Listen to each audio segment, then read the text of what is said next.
No track tests your fear like Talladega. At Talladega, nobody knows. You just don't know what's going to happen. But anticipation is often worse than the fear itself. In this high-stakes ride for speed and survival, This is a mess in turn number 4. if you hesitate, you get run over. You're going to wreck us all blocking like that, dude. One wrong move, and your chase hopes come crashing down. Edwards goes up in the air. How will you handle the fear? Do you push it aside and risk everything to move ahead? We're back, baby. Rely on past success and pay it no mind? Kevin Harvick will win. Great braking job. Or do you step up and face it head on? 2911 are in your mirror. Stay after him, bud. You're going to get him. This has been the Speedway of surprises. Just be cool here. Go give him hell, bud. It's the only way we can make up points. The anticipation has never been greater. Because with the tightest chase in history, the biggest fear is the unknown. And anything goes at Talladega. Here we go, son. Be ready. Go. What could be more fitting in this year's chase for the Sprint Cup than Halloween at Talladega, the one race that could haunt the contenders for the Cup more than any other, and a track that can at times be a house of horrors for some. We're almost set to go with the Amp Energy Juice 500 from the world's fastest speedway. And from the pit studio, Alan Bestwick with Rusty Wallace, Brad Daugherty, and Ray Evernham. Final thought before they fire them up. This is the only time I can ever remember coming to Talladega where there's only 6 points between the guys going for it. It's the most dangerous track. Guys, I can't wait to see what's going to happen. I have no idea what's going to be getting ready to come down. I said it earlier in the day. It's going to be interesting. I mean, we've got guys like Dave Blaney, Joe Nemechek, Sam Hornish Jr. starting up front. They haven't done that at all this year. And half of our chase field starts 23rd on back. Hey guys, it's coming from the distance, the center of the tri-oval to the start-finish line. Quarter of a mile. That's where it all gets decided. Time for the engines to get amped up. We go trackside for the command. Ladies and gentlemen, please welcome the Amp Energy Grand Marshal Contest winners as they deliver the most famous words in motorsports. Start your engines! Ready, my game. Ready, my. All right, up in the ring. You got your Start up on the front side. I got you guys up here. Yeah, man. Time to go racing at Talladega on Halloween, which means it's time for us to go upstairs to a man who knows all about the tricks or treats at this track. He's a former winner here, and 2 guys dressed like characters in the NASCAR episode of South Park. The animators came pretty close. Here are Marty Reed, Dale Jarrett, and Andy Petrie. Oh, thank you, Alan. Hello again, everybody. We'll get you later. Let's talk about strategies here for the 3 guys that are in contention for the chase right now. You either have to run up front and stay ahead of the crash, or you got to lay back. Who's going to do what? Well, there's all kinds of strategies that you can use here, but I think Kevin Harvick is going to use that one of staying out front. He's got a great race car. I talked to Richard Childress yesterday.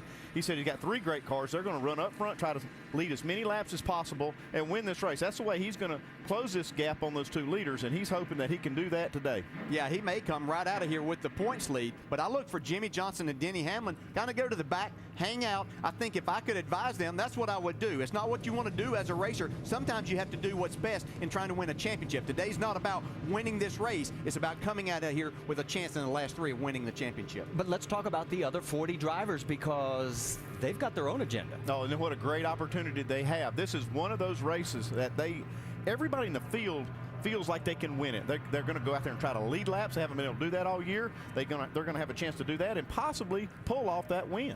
And that's exactly what makes this so exciting, is to know that you have an opportunity. Some of these guys are looking at an opportunity they haven't had and won't have again this year to go to victory lane. They're going to do everything it takes, and we never know when that big wreck may occur. That's why you got to watch all 188 laps, because you don't want to miss a thing. And as Cartman said on South Park, get out of my way. I'm trying to win this dang thing.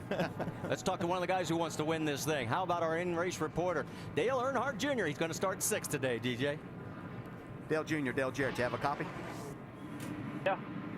Hey, man, our first question comes from our ESPN mailbag, and Dylan in Atlanta, Georgia asked you 7 of 18 races that you've won in the Sprint Cup Series have come at Daytona and Talladega.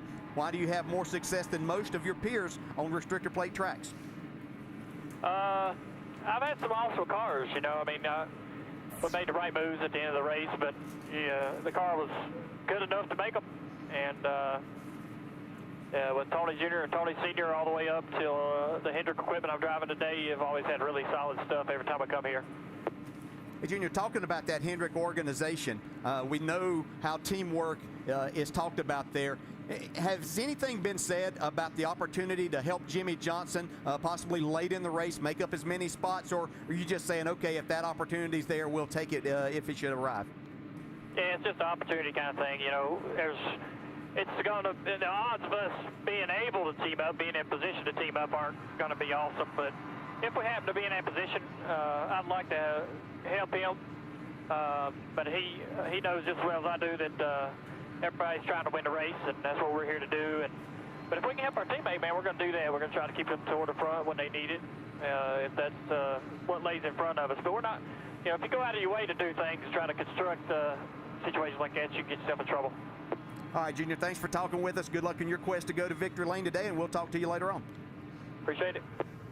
Our over-the-wall reporters, Mark Hollywood Armstrong. He's a front tire changer for Robbie Gordon's number 7. Hello, Hollywood, and got a question for you. No, normally we're talking about speed on pit road, but today it's more about precision, isn't it? Yes, it is, Marty. Today, you can throw the speed out the window. You got to keep your driver in it. You got to keep him in the draft. You got to keep him with the partners that he wants to run with all day long. These might be some of the tools we can use today to help do that. But if we have to pull these tools out, it's not going to be a good day for us. So it is Halloween, and it is trick-or-treat night. So, guys, let's just reach in the bag today and see what it'll pull out for us with this race team today. All right. You be safe down there and focus on what you need to do.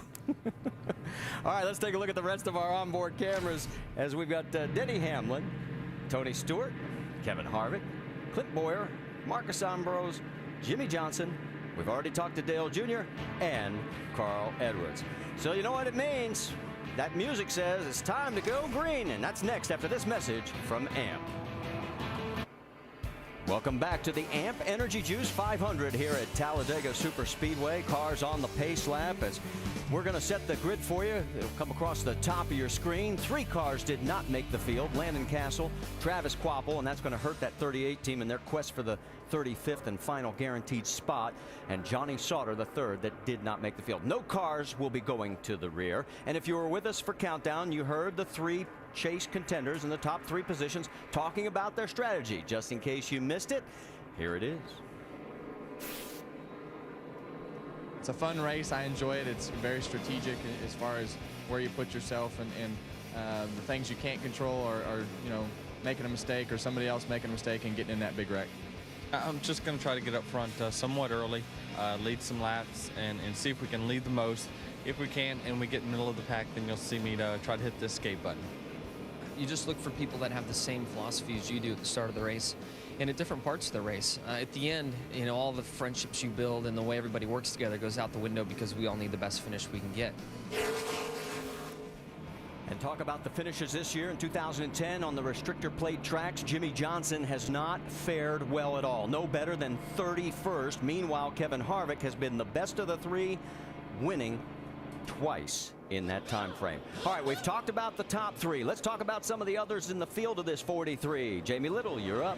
Well, Marty, one driver who hopes to turn some more treats today rather than tricks is Kyle Busch. And if practice was any indication, that could be the case. On Friday, he hooked up with Denny Hamlin, his teammate. They turned a fast lap average of 201 miles per hour. Today, watch for Kyle to help his teammate get that points lead in the championship. But the #1 priority is to win this race. And hey, if today is anything like the finish was last night in the truck race when Kyle won in thrilling fashion, we're all in for a treat. Dave Burns?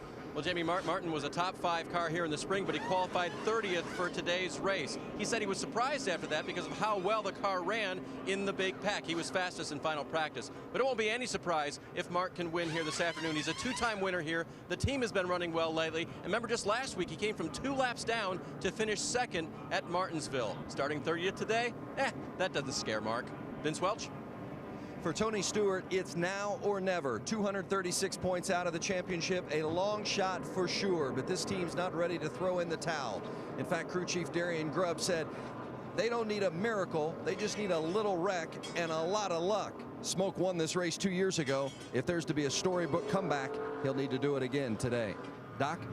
Well, Vince, if you just mention the word Talladega to drivers and race fans, it'll conjure up visions of high speeds and high risks on the high banks of NASCAR's largest super speedway. And how appropriate on Halloween, the drivers are getting set to endure the most frightening 500 miles of the year. Now, right now they're asking themselves, do I have the nerve? Do I have the skill to cram my throttle foot on the floor and leave it there for the next 3 hours without making a mistake? And if someone makes a mistake, do I have enough tricks up my sleeve to dodge the sliding cars and the big one and treat myself to a top 5 finish? It is trick or treat NASCAR style at Talladega. Frightening to some, but for those of you at home, it should be fun to watch. Marty? It sure is going to be. Thank you, Doc, and everybody. And let's take a look at the track facts, because this place is awesome. The highest banks, the fastest speeds. What else do we say? As big as fast. The only thing that really matters, for 187 laps, you're going to position yourself for that final lap. You hope that it ends on 188, but the last few we've seen go a little bit longer. There's 188 opportunities for other guys to lead laps, though, and they're going to be trying to do that all day. And speaking of that, remember that the April race set a record for NASCAR, not just here at Talladega, but for the entire series. And remember, we went extra. We had 200 laps total. That was the most ever. Could we have 3 green-white checkers here today? 29 leaders, 88 lead changes the last time. And as they get ready to come around for the green flag, let's listen in on the 48 radio as that last-minute words of encouragement. Well, it's a beautiful day for a race. It's going to be an exciting race, guys. Like we said, this should be nice and smooth. Mind our P's and Q's for the first 3 quarters of this race, and then we'll do what we got to do at the end of it. I'd like to say hello to all the fans out there in the stands, everybody listening to us on TV. Hope you guys enjoy the race. Thank you for your support. And thank you, Chad, and everybody else, as the cars now making their way out of turn number 2, and already the 97 is falling back to the rear, Jeff Fuller. So he is going to start that way. When you look at this place, can you picture in your mind's eye what it was like 1969? I asked Richard Childress. He was part of that race, finished with enough money from the 2 races combined. He raced on Saturday and Sunday. That's what started his race shop. And he got a letter sent from Bill France, because remember there was controversy about the PDA and some of the guys didn't race that day. And Richard still has that letter, and it said, if you ever need something from my family, you show this letter and they'll take care of it, honor it. Well, it was quite a spectacle that day. You know, a lot of drivers didn't like the opportunity of having to come here or be here, but it has turned into just a show in itself, and we're in for an exciting race today, no doubt. You know, I can think back as a driver, a lot of nervous moments about coming into these races, but once you got involved in it, it was so exciting. Now he has a driver with a chance to win the championship. The 29 right there of Kevin Harvick. He's got to duke it out with Jimmy Johnson, Denny Hamlin, and as they get ready to come through turn number 4, I can't imagine what's in the knot of a driver's stomach. Well, I think everybody's here knowing they have an opportunity to win this race. But the 3 drivers that probably have the biggest concern, we've talked about those guys battling for a championship, and there's just nowhere to hide at this. You can lay back and you can try to miss everything. At some point in time, you're going to have to start going forward. And as we've seen, you know, anything can happen, even coming to the last lap to the checkered flag. Well, you can hear the crowd coming to their feet. Pace car is off. It's Halloween. The monster on this day is this track. It eats race cars for lunch. 500 miles of terror for the drivers. 500 miles of excitement for us. And as they come through the tri-oval, we get ready for the biggest race in the chase. We're green at Talladega.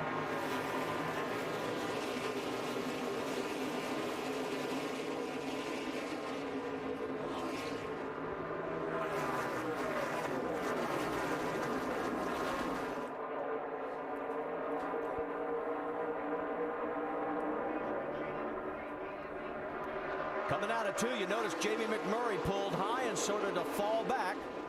There you see him on the high side there. Got to think that's some kind of strategy on his part, Dale. Yeah, absolutely. You know, we're going to see different drivers do different things, but Jamie feels like they're dropping back and hanging out. This is a long, long race.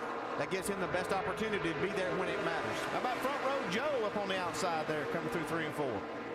Nemechek in the 87, planning to go the distance today. Both of his cars did make the show. Jeff Fuller in the other one that we told you he fell to the back. No cars went to the rear, and here we go as we get ready to go past lap number 1. We're going to have 3 wide in multiple sections of the track. Yeah, they started out 2 wide. That didn't last very long. As you can see, 3 wide all the way back from about 3rd spot on. That's great to see Joe Nemechek lead that first lap. Look at him out front. Now he's hung out in the middle. Now he goes to the high side. Gonna get a big push. Got Dale Jr. right behind him. Boy, he played that perfectly, too, and that's what we'll have to see all day. That's a chance you take, pulling in front of those cars, but, man, you can get a nice push. Here goes Boyer down low with Montoya behind. Now Nemechek slides up higher. Here goes Jr. He's going to go around him. Yeah, and here comes Kevin Harvick. We know he wants to try to lead this race early and a lot. Coming through the tri-oval for lap number 2. And we'll have our second official leader. It'll be Dale Earnhardt Jr. Could it be at the stripe? Well, it could be. Kevin Harvick got those 5 points. That's how quickly it can change. It might change 3 times before they get back. See Junior making a move on the inside, coming back on him. Saw how far Nemechek, he's back about 7 rows now.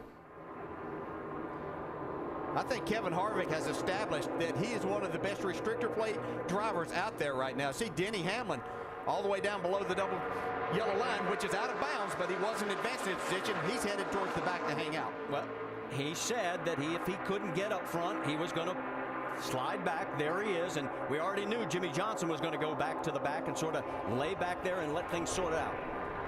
So there they are, nose to tail. Meanwhile, Kevin Harvick, as you can see, we're going to have another lead change. Here comes Clint Boyer and Dale Earnhardt Jr., and Jr. leads that lap.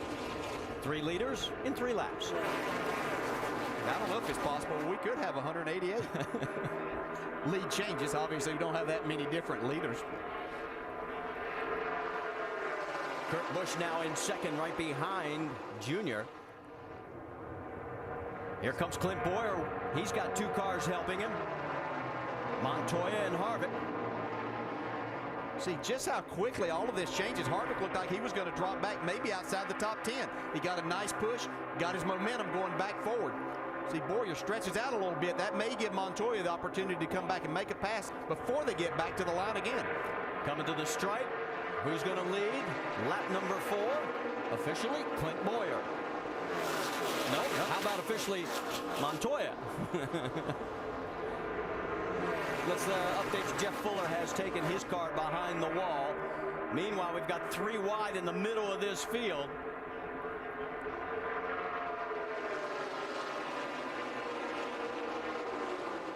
Bobby Labonte right there. And here comes Montoya. He's lost his drafting partner for the second. Oh, look at Harvick there. He almost got tagged. Yeah, you got to be careful. Casey Mears. Harvick had that moment of indecision, and that could have been very costly. We'll see a lot more give and take in those type situations right now. If we get down towards the end, literally in the last 20 laps, you'll see guys fill those holes much more quickly, and then that's whenever problems start to happen. Well, can we have our 5th different leader in 5 laps coming to the stripe? How about, yes, Casey Kane takes over the top spot. I told you this was going to be fun. Kane loses his drafting help as Junior goes right around him, and look at the fans on the backstretch. Junior Nation up on its feet again. Yeah, a lot of bump drafting right there. These guys have to be careful. See Montoya, I think he got kind of shoved out of the way right there. And he is going to lose quite a bit of ground, pulls back into line, and still has to get back up to speed. When you crack the throttle here, it takes a long time to get back up. Vince, what's the story on the 42? Well, just as planned, he wanted to lead a lap, snap up those 5 bonus points, and then slip to the back where he finds it going to be a little less dangerous. So not a problem at all for the 42 of Montoya. Well, all these guys are running up front. We're really getting a sense of this 2-car hookup. You see these 2 teammates, the 31 and 33. They've really locked in these last 3 quarters of a lap. You see just how much they gain by doing that. Well, and the 2 Dodgers are doing the same there. Look at Brad Keselowski with the help of Sam Hornish Jr. The key here is you got to stay really, really locked up. Even a foot between the cars can really raise the drag of the cars up enough that they won't really shoot forward like you see this. They have to be really touching each other. And Andy, people might say, well, then why don't they stay like that for a long period of time? But it can't do that. No, they can't. The engine will run hot. You can see that grill opening is just, you see Clint Boyer right there behind Jeff Burton, and that thing is just basically shut completely off. Jeff Burton gets credited with leading that lap. 6 different leaders now, 7 lead changes. See, now this is a really good strategy here. They'll swap positions and see if they can hook back up again, and that way they can cool their engines back, you know, to a normal range. Yeah, and here comes a guy, Robbie Gordon, has started 42nd, I think, on the grid.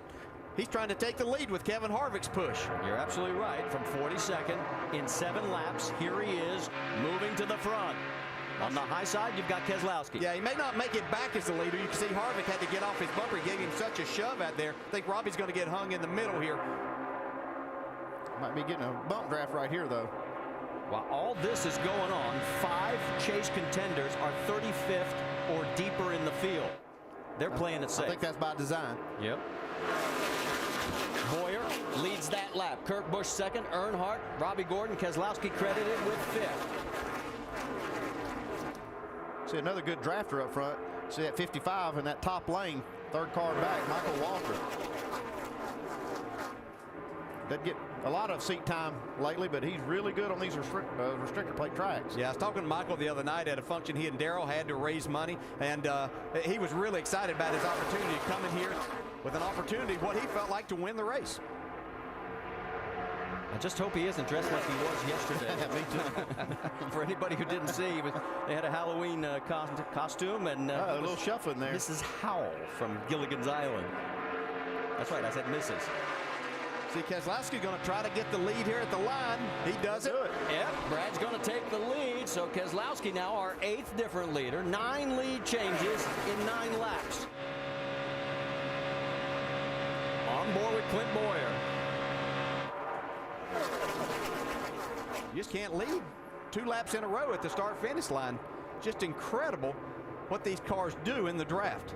The cars are so big, they make such a big hole in the air that it's just hard for anybody to stay out front. There's a big vacuum behind these groups of cars, and it just pulls all these other cars up front. See Michael Walker there giving Sam Hornish a big push. They got a nice lead there. If he can stay on his bumper, Sam should be able to lead this lap. That's how it's done right there. We'll watch him hang him out here in just a minute. Michael will want to lead this before long. So Sam becomes our 9th different leader, our 10th lead change in 10 laps. There were 8 different leaders by lap 10 back in April. Sounds like we're on pace for another record day at Talladega. Make sure to go to Goodyear.com to check out Goodyear's Support Our Troops program. There you can send a thank you message from a NASCAR driver, enter for a chance to win a 2011 Ford Taurus, and other great prizes. Well, as we come back here to Talladega, we've completed 13 laps. We've had 10 different leaders and 11 lead changes. You're riding on board with Kevin Harvick. He's back to 23rd. Here's the reason why. I had to back up. I'm hot. I got too hot. Yeah, you can hear that's just what they're talking about when they put that grill right up on that bumper. They can't do it for long, Doc. They can, Andy, and Danny Lawrence, the engine builder, said in the old days you could go to almost 300 degrees or maybe well over 260. He said to now, he said when we get to 240, 245, we want our drivers to let us know we don't want it to go to 250. We want it to sneak the nose of the car out, which is exactly what Kevin did a moment ago, getting hot, and I had to sneak a peek. For more, let's go to our Craftsman Tech Garage and Tim Brewer. Thanks, Doc. It's literally like sitting at home, folks. Try holding your breath for a minute. Doesn't work too well. What these guys have to do when they're nose to tail is literally have the car move over to the right, move over to the left, because what we're trying to do is get a little bit more air in there. I can only hold my breath for about 50 seconds. DJ, you might be a little bit better than that, but hey, it's all about keeping the air to the nose and making sure the engine stays cool all day long. Guys? I couldn't much either, Tim. That's why I hung out a lot and waited till I could hold my breath, which that's the end.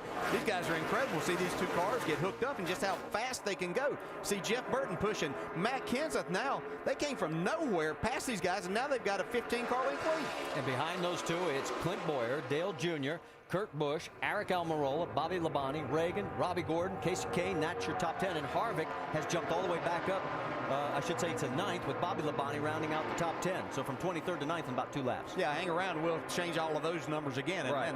You see right back in the pack right there, you see Sam Hornish and Michael Waltrip. They got out front by a couple of seconds a while ago doing this 2-car draft, but then they just couldn't do it. Cars got hot. They had to swap, and when they did that, this whole group just swarmed on them. They were literally running a second faster than the 3rd and 4th place cars. 2 can do it better than the pack, but they can't do it as long. And there we just saw Kenseth and Burton do the same thing. They were over a full second faster than the rest of the field. Look how much distance they've gained on them. It's incredible. They're flying down the backstretch now. Now watch this. They're going to get side by side, and now they're going to create a lot of drag. They're going to slow way up, and this group behind them is going to come like a freight train. Yeah, they're just going to swap spots here for a second. Kenseth's going to get in behind Burton. He's going to try to do the same thing so they can keep a lot of this lead. If they can lock it up real quick. Yeah, and they did. Kenseth was able to do that. I would imagine Jeff Burton was dragging his brake just a little bit to make sure that he could lock on there and they could stay out front. Strange bedfellows, so to speak. You've got Chevy and a Ford teaming up right now with Burton and Harvick. And right behind them, you can see that here come 2 of the Dodges. Well, the 2 leaders were a full second slower that lap than the lap previous. When they made that swap, it cost them a second. Kurt Busch has now got Sam Hornish in tow. Yeah, we can already see that Sam Hornish has a fast race car. He's able to push these guys and make a big gain. Dave, you've got more? Well, this would be the one that would be more planned, working with your teammate to run up on these guys, and it looks like they're going to catch them and pass them. The one with Michael Waltrip a few laps ago, I did confirm with their pit box the fact that they didn't plan that one. That's just the kind of thing that happens here at Talladega. You see someone going to the front, you think you can run with them, and you go. But now the teammates hooking up and trying to take the lead at the start-finish line. Here they come. It'll still be Burton leading this lap. Kenseth, Busch, and Hornish rounding out the top 4. Yeah, and you can see what happened right here as they got closer to those 2 cars. Well, Kurt Busch was able to get a draft that pulled him closer. Hornish couldn't stay on his bumper, so they weren't able to complete that pass. And it's going to basically crush both of them. Just watching these lap times from Kurt Busch and Sam Hornish, over 200 miles an hour last lap average. Sam is about to be swallowed up by the pack coming up behind him. That's lap traffic that they're getting ready to pass there, the 34 Robert Richardson. Yeah, and you can see without any help, Kurt Busch has fallen off and lost the 2 leaders. And there's Sam way down on the low side of the track, and he has been freight trained by about 10 cars, and he finally tucks back in. Right now, it is Burton and Matt Kenseth. They're running up front by about, 20 car lengths. It'll probably change by the time we come back.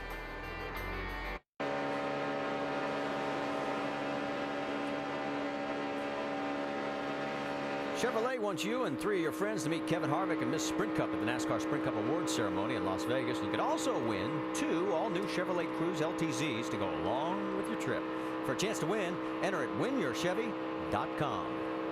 Back here at Talladega, you're on board with Tony Stewart, and you're saying, wait a minute, there's nobody in front, there's nobody behind. That's because he had a problem, guys. It looked like he had a flat left front tire. Don't know exactly what happened, Dave. Vince, I'm sorry. Yep, that's okay. Mark Martin had come on the radio a lap before and said he thought he saw a little smoke coming from the front tire of Tony Stewart. Stewart says there was no contact, but certainly cut it down. You can see the Goodyear officials looking it over. Averted disaster there, being able to get in quickly and change 4 without any damage to the fenders. He's 1 lap down in 41st, but he is not in the lucky dog position. That's Robert Richardson Jr. 2 cars are off the track right now, Dave Blaney and Jeff Fuller. Here are the race leaders coming up on Tony, and there's the rest of the pack. Pick your favorite driver.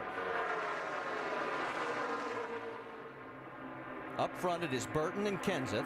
They've sort of freight trained themselves away from the pack. Behind them by 1.3 seconds, Clint Boyer, Brad Keselowski, Casey Kane, and Kevin Harvick is now back up into the 6th position. Kurt Busch is in 8th with Regan Smith in between him and 7th. Yeah, and Tony's biggest problem now is he's going 2 laps down as they go by him, so he'll have to hope that maybe this can cycle through to where these other guys have to make a green flag pit stop.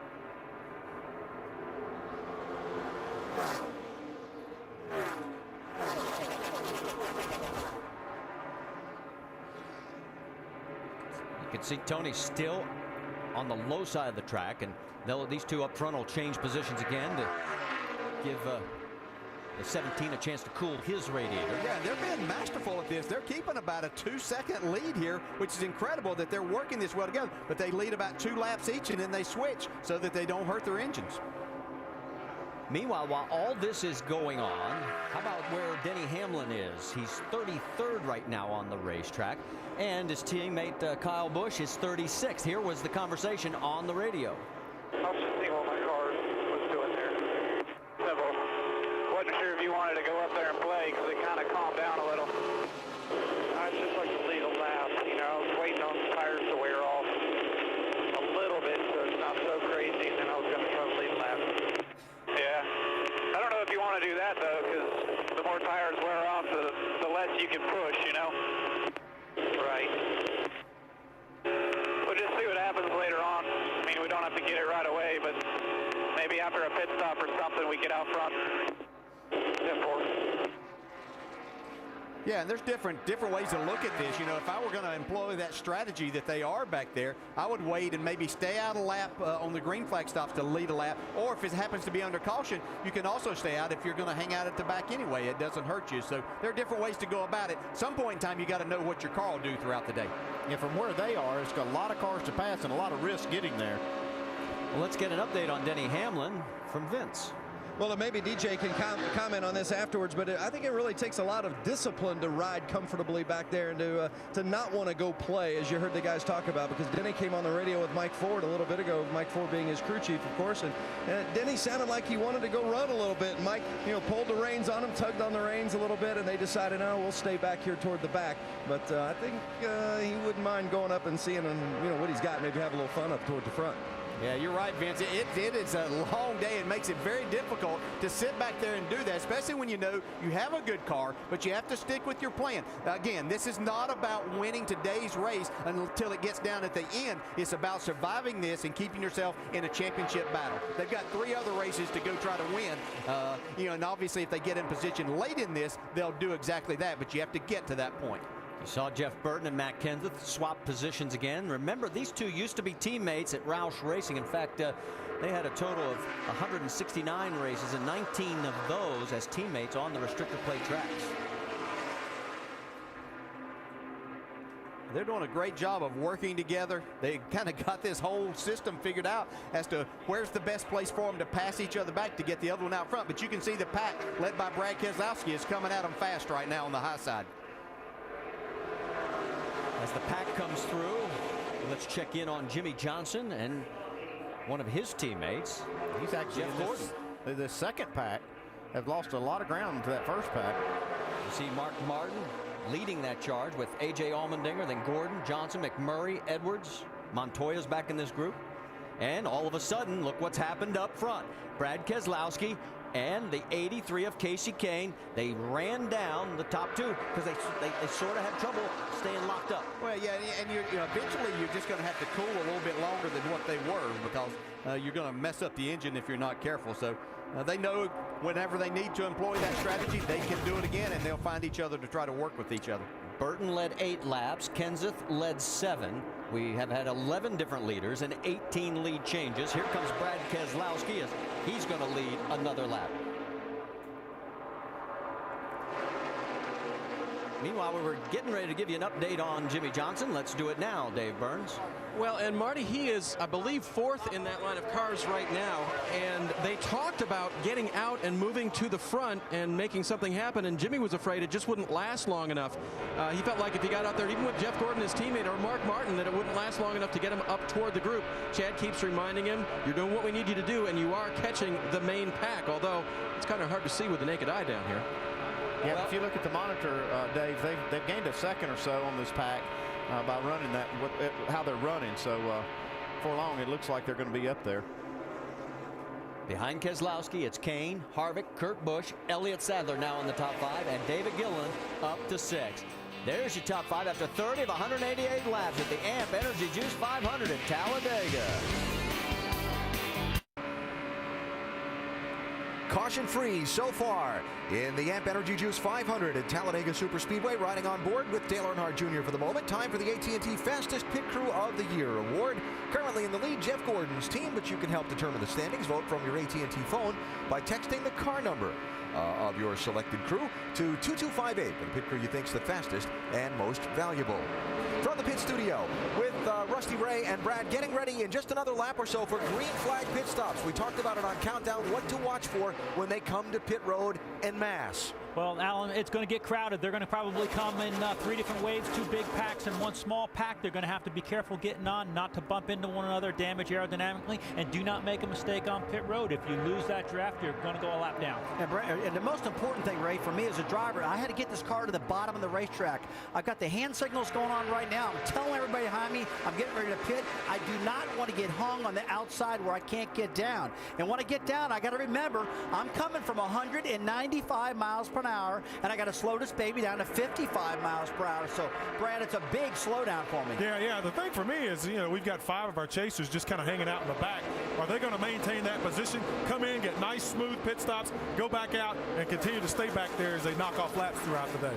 It's been a game of swap the lead at the front of the pack so far today. 21 lead changes among 11 drivers through the first 35 laps, and the 2-car draft has been a big story. 2 drivers hooking up bumper to bumper and pushing their way to the front. We see it now with Clint Boyer, 33, and Jeff Burton, 31. Yeah, Alan, but it's been pretty dangerous. We're hearing a lot of drivers who are running in that second position are overheating, and then we got to cool the engine off and pull back out. My problem with that is they keep overheating, then cooling the motor, overheating, cooling the motor, back and forth.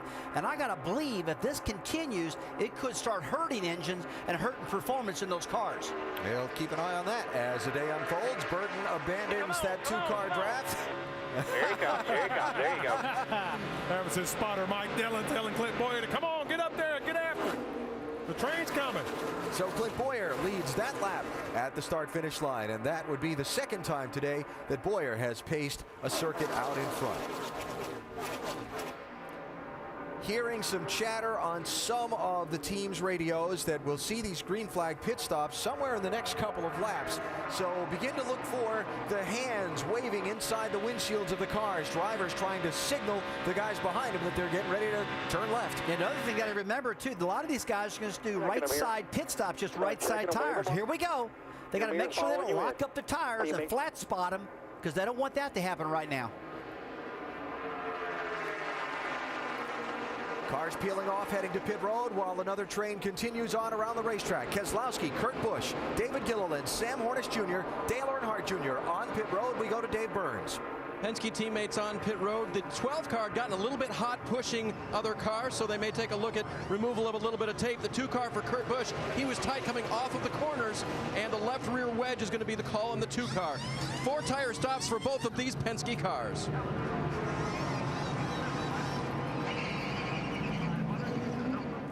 Don't speed, don't get busted and have to make that pass-through penalty, and now we'll see when the next wave begins to slow down. Hearing the leader, Clint Boyer, is going to be heading toward pit road shortly. Not this lap.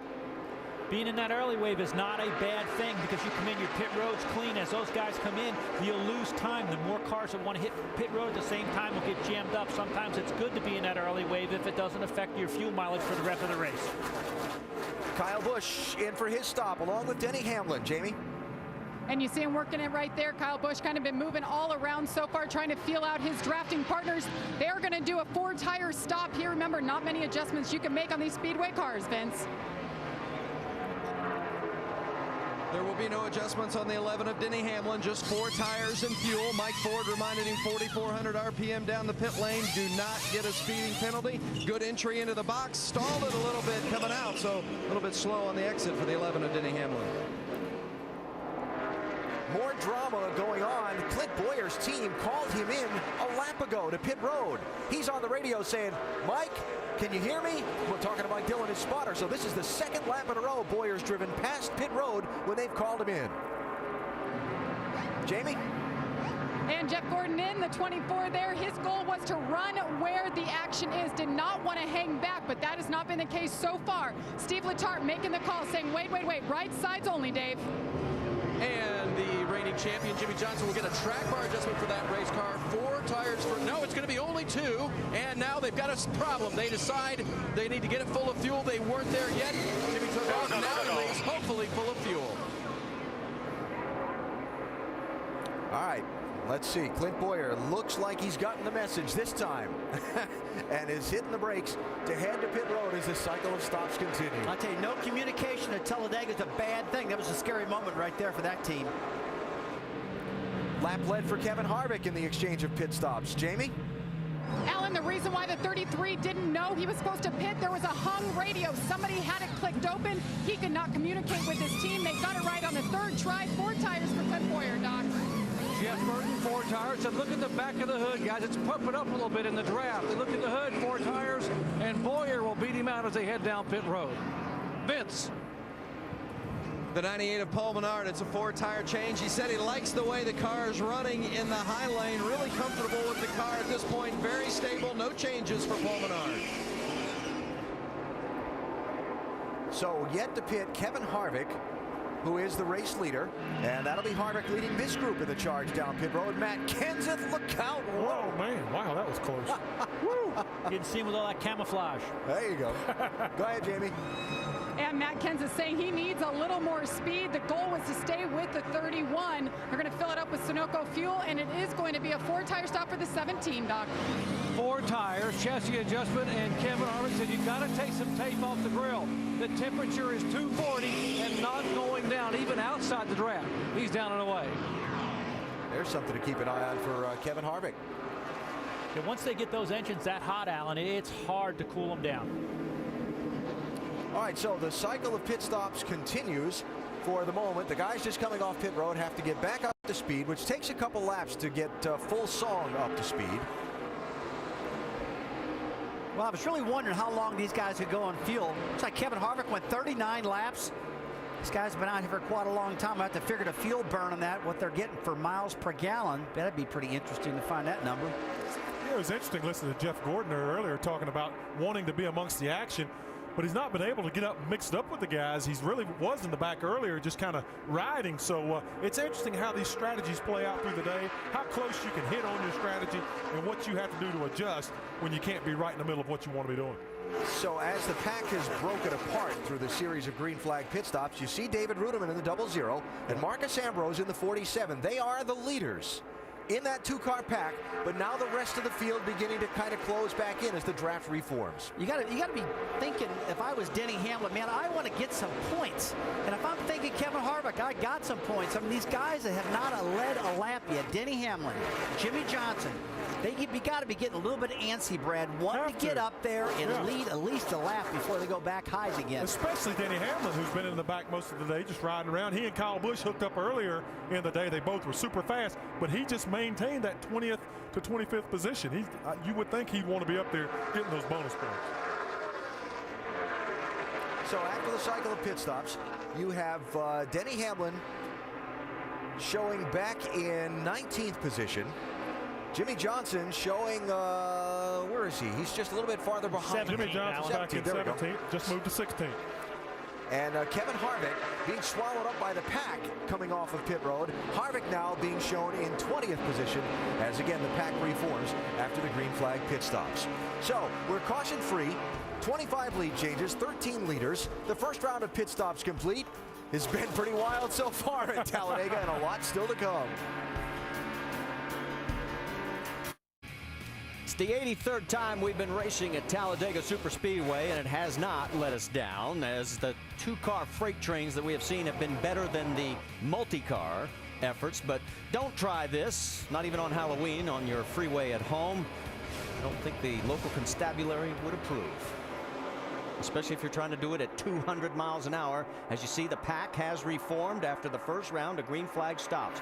Up front is David Rudiman, followed by Marcus Ambrose. There's Mark Martin down low with the 88 of Dale Earnhardt Jr. now pushing him. And a little bit further back, there's also Denny Hamlin in that inside lane. Now, notice the 39 Ryan Newman. He is 1 lap down. First car a lap down, 36. What's going on with the 39, Jamie Little? Well, I'll tell you, Marty, it started actually when his teammate Tony Stewart had that flat and had to pit. All of a sudden, Newman said, I don't know what's going on. I have not lifted once today. My car won't go anywhere. At least he's in a pack now. He's been running most of this race way in the back all by himself, and he did get swallowed up, went a lap down, but the car just down on power, Marty. Well, look out on that inside line. A lot of bumping and banging going on. Everybody managed to hold on to it. It was getting real dicey right around the 77 of Sam Hornish and the 33 of Clint Boyer. Yeah, look at Denny Hamlin push Jamie McMurray. We know how good Jamie's been at these, but Denny Hamlin's been probably the best pusher of anybody. He wants to lead and get those 5 bonus points. Remember, he was hanging out in the back not long ago. And so was Mark Martin. He was in that second pack as well. Hamlin goes around. Here comes the 77 with him, as well as Boyer and Burton. It's still the high line that's got the lead right now as Mark Martin. Can he hold on to it as they come through the corner?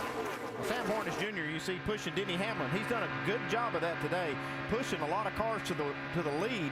Let's see if he can push Hamlin up there. He's going to get him here by the time they get to the line if they don't wreck first. Man. You got to hang on, but Denny Hamlin's going to get 5 points. So Denny Hamlin does get credited for leading lap number 49. That one. You and him are clear. All clear by 5. 15 leaders now, 27 lead changes. He is the 5th chase contender to lead a lap today.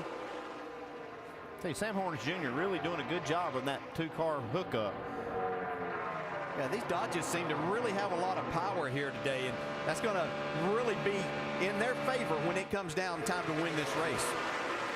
In case those letters weren't close enough, that was Charger. See, now they've already pulled out from this group. And as we mentioned earlier, the 2-car effort aerodynamically is better than the multi-car behind them, and here they go. See Hornish pull out now. He's going to have to cool his engine down just a little bit, or the water in there. See, Hamlin will try to get back on his bumper and see if they can stay out there. That's where Denny Hamlin would love to be, out in front of this whole group. And how hard is that to do? Because you can't afford to break the throttle open, right? Yeah, but you got to break. You got to let that guy get back to you. So you've got to do something, either drag the brake, and that's what allows the rest of these guys to catch you then. But can't stay there for long. But Denny's good at it. He'll push Sam back to the front here. On the high side, it's Mark Martin getting the push from Clint Boyer with Jeff Burton right behind him.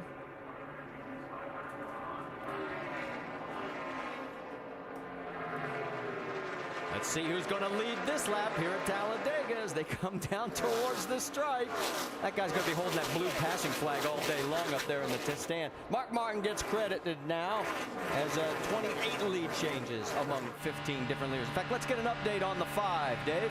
Well, Mark has kept it no secret, Marty, that he is not a fan of pushing or of being pushed. So I asked crew chief Alan Gustafson, well, when did he come on board with this? Because he seems to have done it well. He was 5th here in April. He said when they did the test this spring for the spoilers on the cars and the gear ratios, he said Mark worked with Jeff Gordon during that day. And that day was when Mark said, you know what?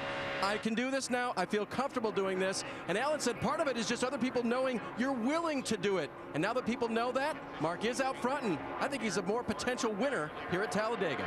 He's got his hands full right now with David Ruderman pushing the 11 of Denny Hamlin to the forefront. You noticed the 14 getting another lap down. Tony Stewart now 2 laps off the pace. You know, speaking of Mark Martin, yesterday I was talking to him. He said, we've got to come up with a different terminology for teammates. He says, we are not teammates when we're out on that track. I guarantee you, if we're going for the stripe, I want to win, and so do they. Well, that's what makes it challenging to know that. See Dale Jr. go back to the front here. But yeah, I mean, they work for the same organization, but when you're out there, yeah, it's about you and your race team that you're trying to make the most for. Look at the way they are slicing back in the middle of this pack. That was Mark diving down low. There's one car really slow in the middle right there. I can't quite make out who it is from this aerial view. But up front, looks like Dale Earnhardt Jr. could be leading another lap. Kurt Busch, Joey Logano now has moved into 3rd. Jeff Burton, Marcus Ambrose rounds out your top 5. So there's Dale Earnhardt Jr. That's right, he led 90 laps last week at Martinsville, and he's up front here at Talladega.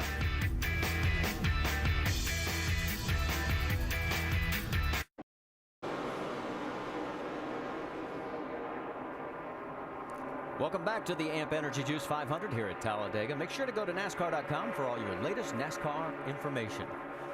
I've got two guys standing up here pointing all over the place. You guys are wound up today. Oh, there's just so much going on. It's just great racing to watch these guys. Yeah, you see Ambrose and Ruderman up on that outside now. They've got that two-car hookup. See how far they can take it. Let's reset the front for you. It's Dale Earnhardt Jr. with Kurt Busch right behind him. Then Joey Logano, Montoya, Elliott Sadler. Then Hornish, Ruderman, Truex, Scott Speed. That's your top 10. But that'll change quickly.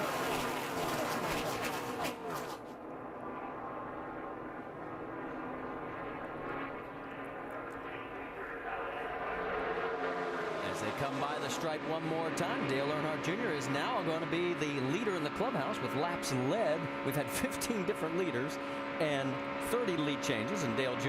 is who we're focusing on in our Gillette Pro Glide profile. You can see his starts here at Talladega with the 5 wins, and who knows, maybe today could be number 6 and end that streak. You got that in just in time because Ambrose is going to the front with this big push. Marcus got David Ruderman. Ruderman has been doing a great job. He was pushing the boss, Michael Waltrip, around a little bit earlier. And look at it, 3 wide behind him. Here we go. Jeff Burton's in that middle, and so is Casey Mears. And the 31 of Jeff Burton sort of sliding back along with the 17. Let's get an update on the 31, Doc. Yeah, Marty, Jeff says I've lost some speed in the car, and I'm not sure why, but he told Todd Berrier he thinks when they were bump drafting the 17 car of Kenseth that he may have bent the hood, the back of the hood, right where it goes into the cowl.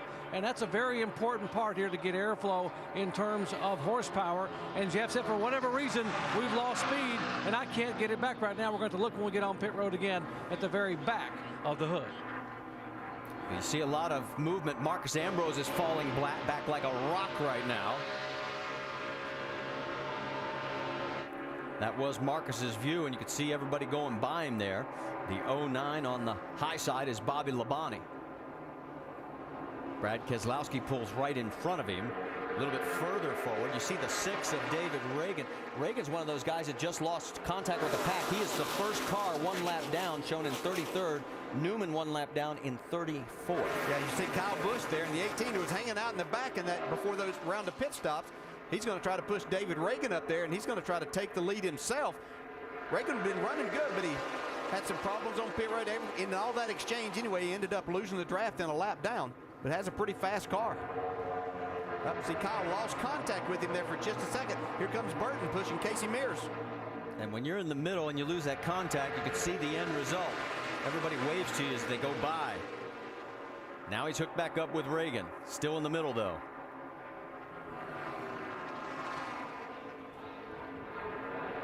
A couple more cars, including the 17 of Kenseth, pulled down into that second line. Here we come past the stripe again. It'll still be Dale Earnhardt Jr. leading. He's now led a total of 11 of the 62 laps. I know one thing. If it got down to the end of this race and I could find Jeff Burton to get on my bumper, that's who I'd want here today. He has a fast car, he has a good engine, and he knows exactly how to handle this 2-car draft. He's pushed a number of people to the lead. Now you can see he's going to hang Casey Mears out to dry. Well, maybe you wouldn't want him there. Maybe not. Maybe not on the last lap. Yeah. And for a guy who reportedly has a bad nose and maybe a problem, he's still flying. One of the problems is, you know, situations can make your car feel like it's really fast at some points, and other points you think, man, I got something wrong. And right now you see he's leading the race, but he's still probably sensing something in his car. Yeah, and exactly. You can see as he gets out front, he can't go. As long as he's pushing, that air's not on that hood, so it's not a big deal. They're 5 wide right now. Look out, you got because 5 in line behind you now. 5 in line behind you. You're still pushing 4 wide. Yeah, we are. We can see that plain as day. Look at this. This is getting real dicey. Somehow they all managed to survive. We went from 4 wide. Now we're just back to 3. Yeah, it's calmed down a lot now. My hands are sweating. I know that. Look down low as we get another push. Looks like Harvick. David Ruderman right behind him there, giving him the nudge. There's two slower cars. It looks like A.J. Allmendinger is, yes, he's going to go a lap down. Well, that's the problem. You know, when you make those green flag stops, if you lose that draft by just a little bit, you lose a couple to 3 seconds a lap, and then before you know it, they're swallowing you up. Remember, Robbie Gordon was up front at the beginning of the race. He just went a lap down as well with A.J. Allmendinger. So right now, 30 cars on the lead lap here at the AMP Energy Juice 500 at Talladega. The Toyota Fuel Mileage Minute with NASCAR Sprint Cup crew chief Greg Zipadelli. Brought to you by Toyota Trucks. The 7th stop in the chase takes us to Talladega Super Speedway in Alabama. Talladega freak show. It's all about being there at the end. You know, you'll see a lot of guys just ride around in the back, try to avoid the big one. Boogity, boogity, boogity! Let's go racing Talladega style, boys! Well, it's the only racetrack in the chase that we go to the restrictor plate, so it's all about drafting. It's all about having a friend. Well, if you survive, you know, it'll come down to fuel mileage. The last stop at Talladega usually is right sides or gas and go. We'll just come down pit road, spend as little time as we have to, top the fuel cell off and push them out of there. You're going to see 6, 10 guys getting a wreck, sometimes 20. So, I mean, it's one of those places that you chew your nails the whole entire day. Brought to you by Toyota Trucks. Toyota's been making trucks for over 70 years. Let's check the motorsports calendar because NHRA action from Las Vegas tonight at 9 Eastern on ESPN. And then NASCAR Now tonight at 11:30 on ESPN2. And, of course, the roundtable tomorrow at 5 Eastern also on ESPN2. And then Nationwide Series action at Texas, noon Saturday on ESPN2. And then Sprint Cup Series from Texas presented by GoDaddy.com, 3 o'clock Eastern next Sunday on ESPN. Back here at Talladega Superspeedway, a total of 18 leaders now, 34 lead changes. Here comes Kurt Busch to lay claim to 5 bonus points as well. He's now in front of Dale Earnhardt Jr., Joey Logano, David Rudiman, Kevin Harvick, Kyle Busch, Elliott Sadler, and Juan Pablo Montoya. And we are still seeing 3 and 4 wide racing, and we are just about a third of the way through this race. Look at Montoya. You can see he went from that top lane all the way to the bottom. See what he could get moving from right there. It's just a matter of, it's a guessing game all day. You see Harvick right on the bumper of David Rudiman trying to put a little distance. Speaking of Rudiman, his boss Michael Waltrip made a pit stop during the break. He is now a lap down in 37th position. And let's check in on Jeff Gordon and company because he and Hamlin, Boyer, Jimmy Johnson, they're all running together 23rd through 26th position. Let's listen in on Jeff's radio. I don't like getting this far back, man. I don't know what these guys are doing. I mean, they're going to be, you know, if they get single file, we're gone. You know, they're gone. Oh, yeah, we definitely got to go because that just broke us up. What do you think? Nah, they're still okay. As long as they have 3 fast race cars there together, those guys up front getting single file is not going to happen, Jeff. I can tell you. There's way too much racing going on up there. So you're okay right where they're at. We saw a group earlier get back 12 seconds and were able to run them down. It gets crazy up front again. Well, and they just picked up 2 seconds on the pack, and here's the reason why. Whoa! Look out! Uh-oh, here goes going across. That's Allmendinger sideways, but it looks like if he can keep it down. Get a caution. Again, he's off the wall. Still nothing. And the first caution of the race is out. Got crammed from behind by somebody. Yeah, he got help. So A.J. Allmendinger, who freely admitted yesterday all the news going on about RPM racing has his stomach in knots, let alone having to race this place. Yeah, you don't need that. It looked like Casey Kane got sideways, and A.J. kind of checked up, and car behind him didn't. All right, let's go back and take another look at it, see what happened. Yeah, it's getting kind of crazy up front. You see all these leaders spreading out. Well, the 2 Red Bull cars got together. Scott Speed got him and A.J. Looked like it might have been Keselowski that got into the back of A.J. Plenty of room at that section of the track. And the only damage is to the rear of the car, as you see right there. Here's the angle from behind. See the 12? Yeah, 12 gets into the 43. We'll step aside for just a moment. Here is our first caution flies at Talladega. And we're back just in time. As you can see, everybody's heading down pit road except for Kevin Harvick. Well, more on that. Here's Jamie. And Kyle Busch says 4 tires all day long. Track position doesn't matter. The car is so good. He's having so much fun out there. Last night's winner. 4 tires, Dave. Junior was running up front, but the cowl flap on the right side is up in the air. Very obvious. And Junior said, you're going to need to snip that off and then get hammered back down. 4 tires of fuel otherwise, Vince. The one car, Jamie McMurray likes his car, especially when Juan Montoya is behind him, but he says he doesn't have enough car to do much pushing himself. 4 tires, no changes for McMurray. Here's our made the faster moves on our faster race off pit road. And see Matt Kenseth with 2 tires picks up 7 spots and the 9-spot gain for a 2-tire stop for Casey Kane. And the big question mark is, did Kevin Harvick make a strategical error? Got to think so. He missed pit road entrance right there. He was the only leader that he was the leader and stayed out while everybody else came in.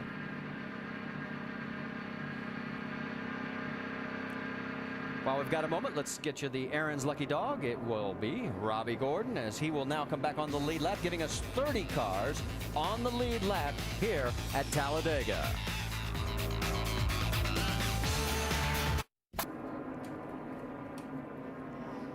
Back here at Talladega Superspeedway, as we are under our first caution of the day, as we've completed 72 of the 188 laps. All right, let's get an update on some of the strategy that was unfolding through all these pit stops. Dr. Jerry Punch, what are you hearing about the 29? Well, it was a strategy move by Kevin Harvick. They decided to stay on the racetrack and lead more laps. It's all about the bonus points, but also the fact that they could keep someone they're chasing in the point standings from leading a lap by staying on the racetrack. So Kevin Harvick decided to stay out, led 2 more laps, and then came in and pitted a moment ago.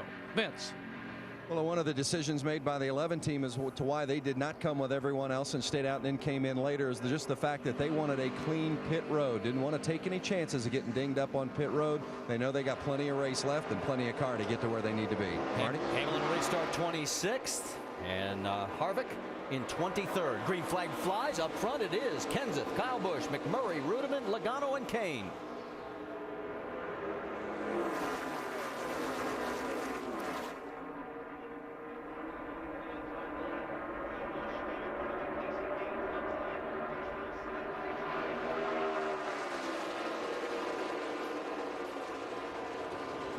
What if David Rudiman doesn't win this race, he should get the award for having the best push. He has been helping so many different people today. Here he is right behind Kyle Busch, and here comes Jamie McMurray giving Kenseth. I was going to ask you, Andy, in two-car breakaway, who has the advantage there? I don't know. We'll see. I guess the one going the shortest route is the way it looks right now. Joey Logano is looking back and saying, whoops, why can't I get into this? Looks like McMurray bailed out on his little deal he had. Yeah, left Kenseth hanging, so Kyle Busch is going to lead the race. Yeah, but he's getting ready to get run over almost here. Yeah, Casey Kane was coming fast. 3 wide again as they head down into 1. You can see a little bit further back, Kurt Busch was down in that mix. Now we're going to drive 3 wide through 2. We're going to try and make it 4, guys. We've done that once today. Calmer heads prevail. We just keep it at 3. They fly down the backstretch. We can tell you there were 3 wave arounds. Michael Waltrip, Tony Stewart, Chad McCumbee. Waltrip and McCumbee get back on the lead lap. Tony Stewart is still 2 laps down. Yeah, that flat tire early in the race really going to hurt Tony's chances. He's going to need a few more cautions to happen to make some things go his way and get him back in this race. Sam Hornish gets left in the middle. Yeah, I'm watching Kevin Harvick right there. You know, he made that late pit stop, came out behind all these leaders, and he's really making his way to the front quickly. Yeah. 9th spot last lap. He has stayed true to the game plan. I mean, you talked about it at the beginning of the broadcast. Well, he's tried to be up front. There's been a lot of leaders, a lot of lead changes, and he's tried to be up there. But he's not able to do that on a consistent basis. We'll see if he can get back up front now. Yeah, and I think in Kevin's position, he wanted to apply some pressure to these guys. I think we all said, you know, a good chance he could come out of here as the point leaders. We see Rudiman go to the front now. He had to get a little cool and fresh air to his radiator. And just to let you know, Jimmy Johnson is 28th right now, and Denny Hamlin is in 32nd position. Meanwhile, the fun is up front as here we go again as Kenseth and McMurray are nose to tail. Talk about 2 unlikely teammates hooking up right here. Is this David Rudiman and Kyle Busch? Weren't they like at each other not too many races ago? I think it was Kansas. And now they're all buddy-buddy. Well, at least for the moment. Yeah, what can you do for me right now? Well, remember Kyle Busch was in second place in the truck race yesterday. If you saw that, he was pushing Eric Almirola and then went right past him at the closest finish in Truck Series history to win that race. Yeah, he went by him sideways. Did an incredible job, Kyle Busch, did winning that race. He's starting to catch on how to drive these things. Right now, these two. Whoops. Look out, fellas. See Martin Truex really wanting to, thought he had a run on Casey Kane, but Casey shut the door. A little more movement further back. Here comes Truex, giving Kane a really good strong push. The first two still out in front by about 0.8 of a second, Ruderman and Kyle Busch. On the high side, that's Juan Pablo Montoya. Now you see that's working for Martin Truex, pushing Casey Kane. Starting to gain a little ground on those front two. Clint Boyer pulls down to the low side. Robbie Gordon goes with him, but he's not close enough. Regan Smith right behind Robbie. Truex really giving the 83 a push. There's our pole sitter, Montoya. He's looking for somebody to give him a little bit of a shove. He's pulled away. Might not need it. Yeah, he's pulled away from the 17, and now he's hooked up with Ruderman. Here comes Kane to the inside, though. Didn't get the lead that lap. No. Kyle Busch is credited with the lead. He is a 40th lead change. 18 different drivers have led this race today. Here we go again. 4 wide. Hang on. Sorts back out to 3 wide. And now they're still trying to make it 4 in the middle of the pack. Oh, there you could see that Martin Truex is really wanting to go. I think he really just needed to get the temperature back down. He was hoping somebody might come with him, but they hung with Casey Kane. Well, the guys that'll come with him are coming up from behind. They may pass him because he is dead in the middle of the track right now. Well, he's found his teammate, David Ruderman, right now. Ruderman just getting right up to his bumper. Got to work that middle now.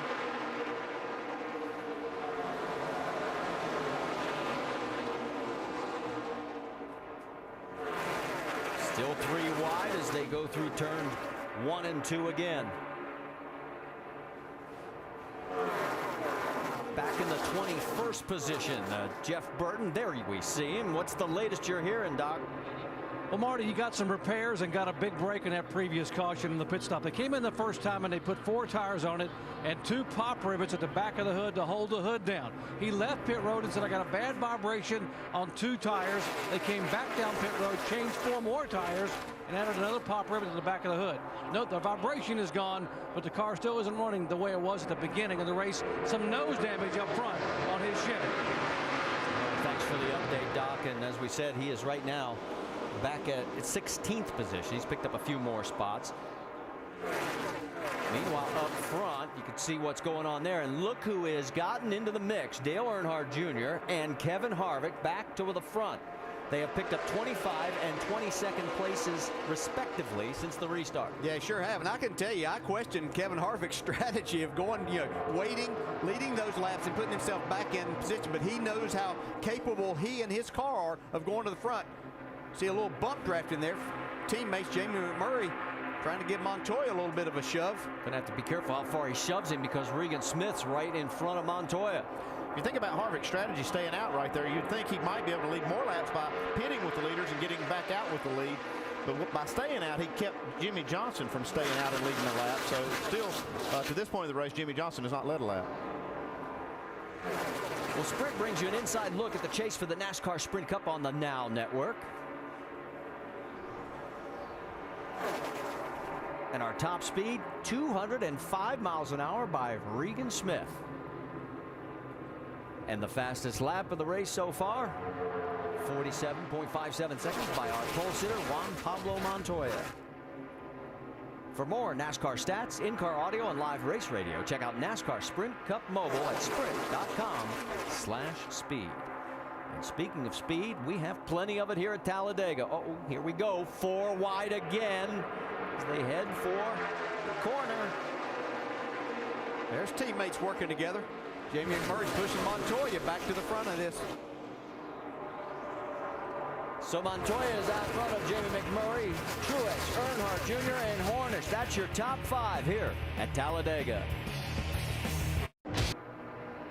This week on ESPN's Monday Night Football, Peyton Manning and the Colts seek revenge for a Week 1 loss to AFC South rivals, the Texans, in a game where Arian Foster ran away with a stellar breakout performance. It's the Texans-Colts. It's ESPN's Monday Night Football, 8:30 Eastern. Our coverage begins at 7 Eastern with Monday Night Countdown served up by Applebee's. That was easy for me to say. Shouldn't be a lack of points scored in that game. No, I don't think be so. Pretty entertaining like this race.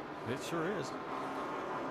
Juan Pablo Montoya is up front right now with Jamie McMurray, Kevin Harvick, Clint Boyer, Casey Kane. That's your top 5. We've had 45 lead changes between 18 different drivers. In fact, the most laps led is 12 by Dale Earnhardt Jr. out of the 86.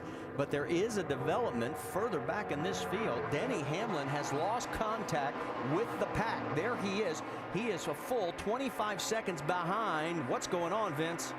They're not worrying down here. He just simply lost the draft, and Denny Hamlin and crew chief Mike Ford have been discussing their situation. Going to try to get up and get with somebody. They know there's a lot of race left. They know they've got a good race car, so no problems in their mind, but certainly it looks dramatic. Jamie? And Kyle Busch, Denny's teammate, came on the radio and said, guys, what's happening with Denny? Do I need to drop back and wait for him to help him move forward? Dave Rogers' crew chief said, theoretically, I should say yes, but I would hate to see both of us lose this race. Well, he is half a track behind. I mean, Denny right now is in the tri-oval. These guys are in the middle of the backstretch. That gives you an idea of what is going on right now. Yeah, and he's losing 3 seconds a lap, so they might be saying that they're not too concerned, but they have to be concerned right at this moment, especially as we've seen only 1 caution to this point. There you see Kyle Busch. Kyle is 28th right now, and he is 4 seconds behind the race lead because he's in the midst of that pack that is freight training their way around this 2.66 mile oval. Yeah, and you might ask how Denny Hamlin could lose the draft. I mean, he has a fast race car, but if you're hanging out back there and something happens that you see and all of a sudden you jump out of the gas right quick, you can't recover, especially if nobody's pushing you from behind. And next thing you know, you're losing 3 seconds a lap, Andy, and you can't catch up. Once you lose contact, then it's done. It's over. You can't get it back unless you have somebody to run with. Well, guys, we have 100 laps to go. This is the first time today where we've seen pretty much a single file. The 2 cars right there that are on the inside line. But really, this is the first time where it hasn't been side by side. There you see Michael Waltrip. And let's listen in on his radio. He was talking about Denny Hamlin. All right, but 11's kind of lost it, and he's asking for some help here. 11 is just entering the tri-oval now, so we need to think about that. He's way back, junk. He's way back. Yeah, he's just so far behind. I mean, he's over a half a lap behind Michael at this point. Yeah, you can't get back. You can't put yourself in that position right now. I don't think, even though we've seen 2 cars run faster, they're going to have a hard time. That'd be a huge chance for somebody to take. Obviously, Michael in the situation he's in, he could help a Toyota friend there. Denny is now 30 seconds behind the race leader. Rusty, you want to jump in on this? Oh, man, I tell you, I disagree with some of the stuff up there. If I was Michael Waltrip, that 55 car, he's got nothing to lose. He's just doing a couple races a year. Go on back there and help that Toyota teammate of Denny Hamlin. Those 2 guys hooked up. They can put out some fast laps and not lose any more than he's losing. I think that's what he should do. And I got to tell you, I really think that's what Joe Gibbs guys are thinking right now. Hamlin's in trouble. He does not need to go a lap down, and they can fix his problem right now, guys, if they do something about it right now. I almost agree with you, Rusty, because if he does go back there and help Denny Hamlin, Denny's going to owe him a big-time favor, and nobody pushes on this track better than Denny Hamlin. If it came down to the end of this race, Michael Waltrip could be the winner. Yeah, absolutely. I think that'd be a great thing for Michael Waltrip to do, or any of the Joe Gibbs guys, because, Andy, we know that 2 cars running bumper to bumper can outrun this whole field. Yeah, the problem that you run into, though, is that switching back and forth back there. You're going to lose time in that, too. So it's going to be very iffy if they would be able to stay out there and keep that pace for very long. Even though we see how the 2 cars can run, it makes it difficult because of how long you can do it and taking a chance of running them hot. Yeah, and it's getting worse by the second, too, because now the pack is in the tri-oval. Denny Hamlin's now coming off turn 2. They're catching him really quick. He's 36 seconds behind. In fact, the last time down the backstretch, you saw Denny, as here we go with another potential pass for the lead. Montoya still credited with the lead that lap, but here we go with the 88 of Earnhardt Jr. taking over the top spot with the help from Jeff Burton. Yeah, you can see steam coming out of Jeff Burton's car there where he's been up on the bumper. His car's running a little bit warm now. Don't see it here, but we saw it there as he went through turns 1 and 2. Now, you don't want that to happen, because once you start losing that coolant, even if it gets hot, it's not a big deal. But when you start losing that water out of the radiator, that's when it can get critical. 97 laps to go here at Talladega at the AMP Energy Juice 500 at Talladega Superspeedway. It's past halfway at Talladega. Here's our Dodge race rundown. What's happened so far? Lead changes by the box full. Oh, tons of lead changes every single lap. It seems like these guys are getting a lot of momentum, making the lead changes. Look right here, Jeff Burton right there at the inside, Matt Kenseth on the outside. Guys are passing like crazy. And besides the general lead changes up front, we've seen the two-car draft be a big deal today. The phenomena of the two-car draft, absolutely remarkable to watch two cars hook up. If there have any similarities at all, they really take off and check out on the field. It's unbelievable watching these cars dance around in these two-car pods all day long, really fast. And as far as the top contenders in the chase for the Cup, two of them have led today. Denny Hamlin and Kevin Harvick have led a lap. Meanwhile, Jimmy Johnson has not. And Hamlin, the one that's in trouble right now. Johnson's running 28th. Harvick is running up in 5th position. But Denny Hamlin is back in 31st position. He lost the draft a little while ago, and he's about to get put a lap down, right? And as fast as two cars are together, one is equally as slow. We've seen a difference of 3 seconds per lap. You lose the draft here, you're going a lap down fairly quickly. So there you see Hamlin, and just behind him, here comes the pack. Don't look in the mirror. Vince, you got something on Denny Hamlin down there for us. Well, I'll tell you, Denny Hamlin has not said a word on the radio. Mike Ford has remained calm, but I don't know how they can with that sight coming in his rearview mirror. I can tell you that Joe Gibbs and J.D. Gibbs had a conversation down below the pit box, and then Joe Gibbs went up top on the pit box and spoke with the crew chief, Mike Ford. Now, I spoke with J.D. Gibbs, and he said that they had considered trying to get one of the other Toyota teams to drop back, but the fact that Denny was so far back prohibited them from doing so. He said, right now, we just got to see what we got and what happens. Not a good position. Tell Joe it's time for the old Hail Mary play.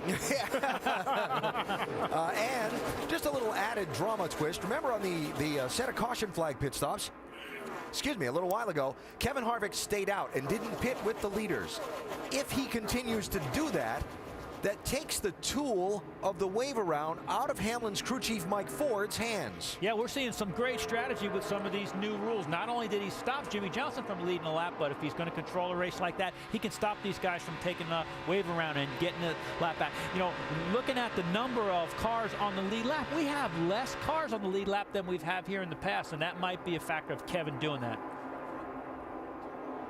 While we watch Kevin Harvick, Andy, you want to debate that, whether it takes that tool of the wave around out of their hands or not? Well, here's the only problem with that. It does if the leader stays out until they get the one to go, because that's when the wave round starts. Right. They have to make a pit stop by then if they're going to make one, and they can't. They wouldn't sit out there on a quarter of a tank of fuel just to keep somebody down a lap from taking that wave around. So I don't think you'll see them do that. I don't think we'll go to that drastic a measure, because they would have to stay out themselves. But if they stay out until one to go and then pit, that does take that away from the 11 car, right? Well, if they stay out to one to go, they have missed their opportunity to pit. They'll have to be pitting under green, because the field will be coming around to get the green while they're coming down pit road.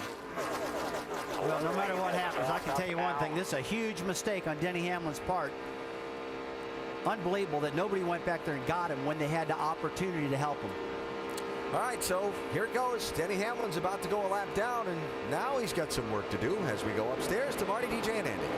Yeah, the big question now, Alan, is he's got to find somebody to tuck in behind, because this has been a single file line for about the last 10, 12 laps. Yeah, the biggest thing, he's going to have to try to keep himself in that lucky dog spot. There are other cars one lap down, and he's going to have to try to run hard right here. And I know Rusty said it was a mistake. Sometimes, I said yesterday, I've done this type thing, following the back. It's hard work back there. You can't just go back there and sit. You have to really pay attention to what's going on. And when you get yourself in a position when nobody's behind you and anything happens, you have to check up a little bit. This is a situation you find yourself in. So maybe they'll get fortunate right here soon, get a caution where they can get back on the lead lap. Well, you saw David Ruderman open the door, and that allowed his fellow Toyota compatriot, Denny Hamlin, to slide on in. And we'll find out now. The car that Denny has to keep tabs on, the 6 of David Reagan. If Reagan gets ahead of Denny, he would not be in the position for the lucky dog here at the AMP Energy Juice 500 at Talladega. Super Speedway, you want to see how fast things can change? David Ruderman has helped get Denny Hamlin at the tail end of the lead lap. He's leading the freight train, but look out on the inside. Kevin Harvick's coming. Yeah, Kevin Harvick wants to put him back a lap down, though. He knows that's the guy he's racing for the championship, so his teammate hooked up with him. Now Harvick's got Hamlin back a lap down. He's still in the lucky dog position. That's the one bit of good news for Denny Hamlin. Let's get an update on the 29, Doc. Just spoke with Gil Martin. He said we're going to do whatever we can to put the 11 a lap down, which had just gone by. And he said, and by the way, if we get a caution flag, we're going to stay out again as long as we can. Whatever we have to do to keep that 48 from leading a lap. Well, let's stay on the racetrack until the green flag waves if we have to come down and pit. But we're not going to let Jimmy Johnson lead a lap if we can help it. And just to give you an idea, there's 5 bonus points, how important they are right now. And of course, as we always say, this is going to change, and usually does, but look how this will shake things up. Yeah, and Harvick certainly would like to stay out here. Dale Earnhardt Jr. has led 22 laps. Harvick's got a lot more to lead, but he'd like to rack up some laps here right now, trying to get those extra bonus points for leading the most laps. Again, we remind you that Denny Hamlin's biggest worry, as long as he's in that lucky dog spot, the 6 of David Reagan. I'm sorry, Marty, we're not, but just a few laps away from green flag stops. That's going to mix things up again, and you see teammates Montoya and McMurray now taking the lead. Looks like we may have our 50th lead change as we have 19 different leaders so far today. You see him running single file, but that's going to change here in just a few laps when they start making these green flag stops. Let's get an update on the top 2. Vince Welch. Well, the teammates Juan Pablo Montoya and Jamie McMurray, it should be no surprise they're running strong. Montoya finished 3rd here in April, and McMurray was 2nd. They're strong again today, and they really work well together. In fact, McMurray said his car is best when it's with Montoya's. He said it's good around some others, but there's no doubt it's working best when it's with the 42. Right now, he said, Montoya said that he's feeling a little bit of a vibration. They're not overly concerned about it, but anytime a driver's feeling a vibration at these speeds, he can't be totally comfortable. Well, Juan Pablo has finished 2nd here back in April of '08 and 3rd in April earlier this year, and right now he is out in front as we look a little bit deeper back in the field and check in on Kyle Busch as he is 23rd right now. And Sprint brings you an inside look at the chase for the NASCAR Sprint Cup on the Now Network. Let's listen in. 00 says we're faster when we're leading and he's pushing.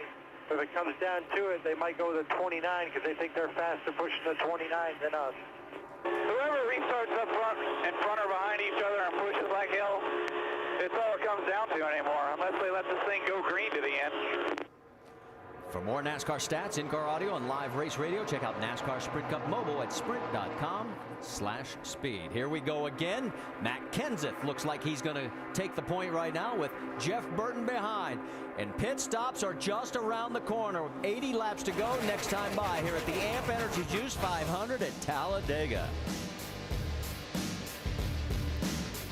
To the AMP Energy Juice 500 at Talladega. Make sure to go to NASCAR.com for all your latest NASCAR information. Right now, we've had 19 different leaders, 54 lead changes here at Talladega. We still have 77 laps to go, and a total of 29 cars on the lead lap. The first car, 1 lap down, is on the inside track there, the 11 of Denny Hamlin. And 2 cars are out of this race, Dave Blaney and Jeff Fuller. Dale Earnhardt Jr., who led 90 laps last week. Look out, this could be the big one. Nice save, Jamie McMurray. Wow. Jamie wrecked, he just didn't know it. I mean, that was a heck of a save. And we mentioned the fact that pit stops were coming, and here comes 5 cars in on this lap. So another round of green flag pit stops, and we just missed having the big one. So as Dale Earnhardt Jr. leads his 23rd lap, Right behind him is Boyer, Harvick, Smith, and Menard. Let's go to Jamie. And Kyle Busch taking 4 tires was the initial call. He said that's what he wants all day long. They took a tear off the windshield. These guys complaining about their sight. Let's go over to Dave. Kurt Busch in the 2 car. He'll take 4 tires, full of Sunoco fuel, no changes at all. Sam Hornish on pit road as well, the 77. So the first group of 5 cars now making their way back out, and they have to stay together. There's Kurt right behind his Penske teammate. Here comes another 7 cars heading for pit road. Dale Jr. stays out with a push from Clint Boyer. He'll lead another lap. Jamie. Matt Kenseth making his way down pit road into his pit box. He says the car is just so slow. He's actually getting better when he pushes other manufacturers. He said, I just can't push our own right now. Wants a little more speed. I don't think they can do it here. The 99 of Carl Edwards is in. He's saying the same thing that the 17 is. They're trying to lock up and stay there to the end, but they tried it once and it didn't turn out the way they had hoped. So as they come back out, there is Carl Edwards. He did lead a couple of laps during one of our commercial breaks, and before we even got a chance to come back, he was passed. And right now getting back out on the track, Greg Biffle coming out as well. Dale Earnhardt Jr. and company. So we've got a few more cars getting ready to come in. There is Dale leading this pack. Jamie McMurray, Juan Pablo Montoya, Jeff Burton, Jimmy Johnson. A lot of cars coming in this group. Let's send it to Dr. Jerry Punch. Chassis adjustment for Jeff Burton. Tear off on the windshield. Right side tires, now left side tires. They go all with 4 tires, and that means they can make it now on just 1 more stop. Dave. 48 of Jimmy Johnson is in right now. They're going to make a 2-tire stop. This time, wait on the fuel, and now go. That was a mistake they made on their first pit stop. Vince? Denny Hamlin's crew, they made a late decision. They were going to take 4, and at the very last moment, they decided to take 2. So we'll see how it works out for the 11 of Hamlin. So as they come back out, here comes another group of cars, including Clint Boyer, Paul Menard, Martin Truex Jr., David Rudiman. 17 of Matt Kenseth, 2 fast entering. Let's go to Jamie. David Rudiman is in. Car is much better today than it was in practice. They adjusted that splitter. It has helped the way that he runs with other cars. 4 tire stop. Nope, they decided on right sides only, Doc. 4 tires for Kevin Harvick, and they're very emphatic. You've got to get it full of fuel. Very careful. No lug nut issues. Get it completely full of fuel. 4 tires, and he's away.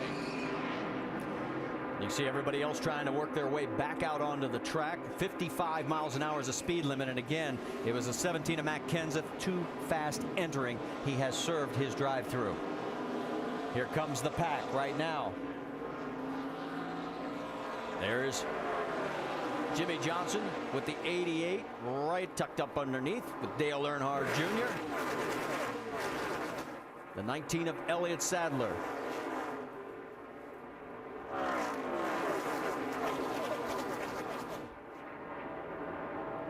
Group on the low line coming back out, trying to get back up to speed. Remember, with the restrictor plates, it takes a little bit longer. Yeah, about a lap at least to get yourself up to speed. So you can see these guys that have been back out there after their pit stops have a lot of momentum. Things get really dicey here whenever you're leading this. Guys trying to get in and be a part of the draft. They don't want to lose touch with that. Sometimes they'll make some moves that a little bit risky. So right now, David Rudiman is your race leader. Marcus Ambrose, Clint Boyer, 2nd and 3rd. Truex, Johnson, they're duking it out for 4th position. And let's go back to that moment where, I mean, all 3 of us were holding our breath, and I think a lot of you were as well. Yeah, this could have been a game changer, so to speak. You see Jeff Burton just gets in. Jamie McMurray, that could have been big. Great save by Jamie. And we are still under green. Here comes Jimmy Johnson. Remember, they were trying to keep him back. Harvick was, and it doesn't look like he's been able to do it. 48 took 2 tires on that stop. Yeah, he had a lot of help from Dale Earnhardt Jr. to get to the point he is now. And now he's lost Junior, so I don't know if he's going to be able to lead this lap or not. Obviously not going to lead this one. While all this is going on, I'll remind you, Denny Hamlin is still 1 lap down. He is 35th. There are 4 other cars in front of him that are also 1 lap down, so he has got some work to do to get back into the lucky dog position. Right now, Eric Almirola is our 20th different leader. We've had 58 lead changes. The one thing we haven't had, the big one, yet. We just need to look at those wheels, didn't we, Richard? Tired of listening to your excuses, Richard. Damn it. Drive the car, man. Having your car as fast as it'll go. It's about 5 seconds to lose 7 spots. I mean, it'll take all night to pass everybody back. If you're going to make a mistake, you got to make little ones. Because you can't make rookie mistakes. Look like a bunch of buffoons. So tired of that cutting me off. I'm telling you, Gil, he's out of mulligan. I mean, he's done it to me. That's the 3rd time now. The passion and the anger of Kevin Harvick. And Harvick right now getting a push from Paul Menard as he is trying to fight his way back to the front. Jimmie Johnson tried to lead a lap.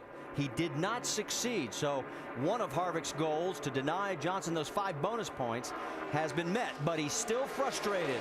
Listen in. You feel like that, Gil. We can't try to help each other to a detriment. And that's exactly what happened right there. You got to pit with the pack. Everybody around us agreed to pit on that lap. They bailed out into that corner. What I'm telling you is we got to pit with the pack. Doc, you've got more? Well, the whole scenario there was that Kevin wanted to come in when everybody else was pitting, and he thought the 31 and the 88 were going to run more and more lap. And that what he talked about was the 31 and the 88 of Earnhardt Jr. bailed and came down a lap early, and that really hurt him on that stop. He ran one more lap and pitted. So what he was telling his crew chief, we have got to pit with the pack. All right, thanks, Doc. And right now you see Ryan Newman up front. He is at the tail end of the lead lap.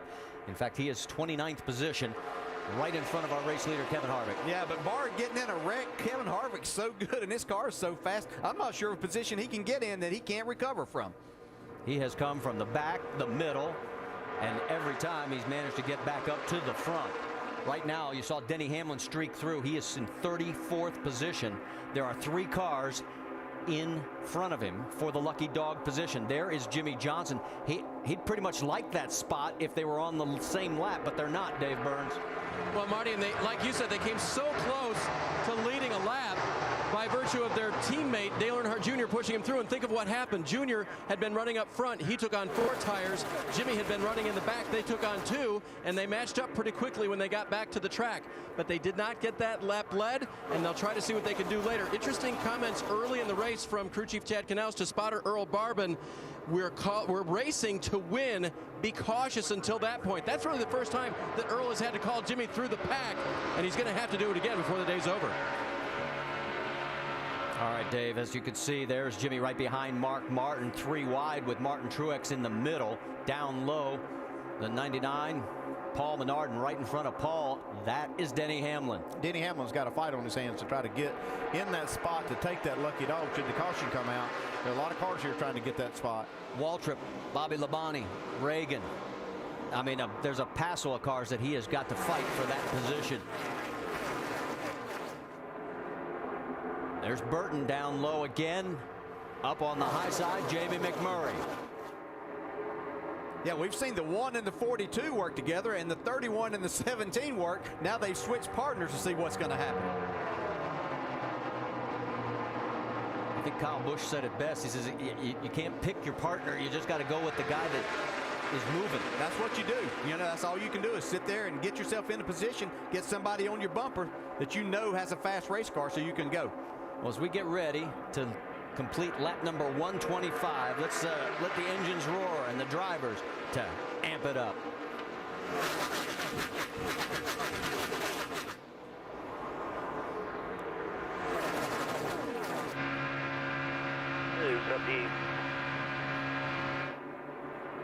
You're clear, 77, 78, still work off.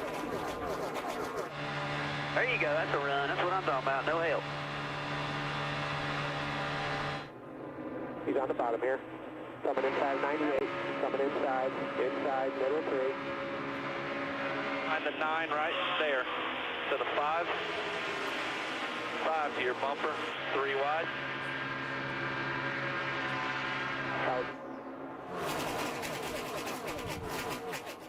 Just some of the action that goes on in just one lap here at Talladega Superspeedway. This time by, we'll have 62 laps to go, 22 leaders, 64 lead changes. And right now, Clint Boyer is shown out front of Jeff Burton, Juan Pablo Montoya, Jamie McMurray, Eric Almirola.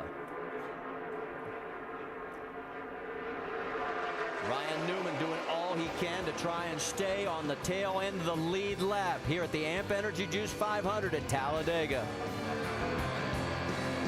At Talladega Superspeedway, we have 57 laps to go, 22 leaders, 68 lead changes, and the action has been non-stop from the drop of the green flag. We've had just one caution for 4 laps here today. Up front, it is Juan Pablo Montoya side by side with Clint Boyer. Behind Montoya, you've got Jamie McMurray and Elliott Sadler in a 3-car push. Behind Boyer, there's a whole bunch of cars. Oh, whoa, look out. Elliott slides up and almost slid right up into Jamie McMurray. Yeah, you got to make that move a little bit sooner there if you're going to try to slide up and take advantage of that fast-coming pack. Coming through the tri-oval, and again, Montoya with McMurray, Boyer, Rudiman, and Jeff Burton now in the 5th position. See Rudiman on the inside. That's Kurt Busch in the middle right there. Update you on Denny Hamlin's position. He is in 32nd position. There's Kyle Busch. Kyle in the 11th spot right now. Here we go for the battle for the lead. Looks like Jamie McMurray's got the help from Clint Boyer. Rudiman in 3rd.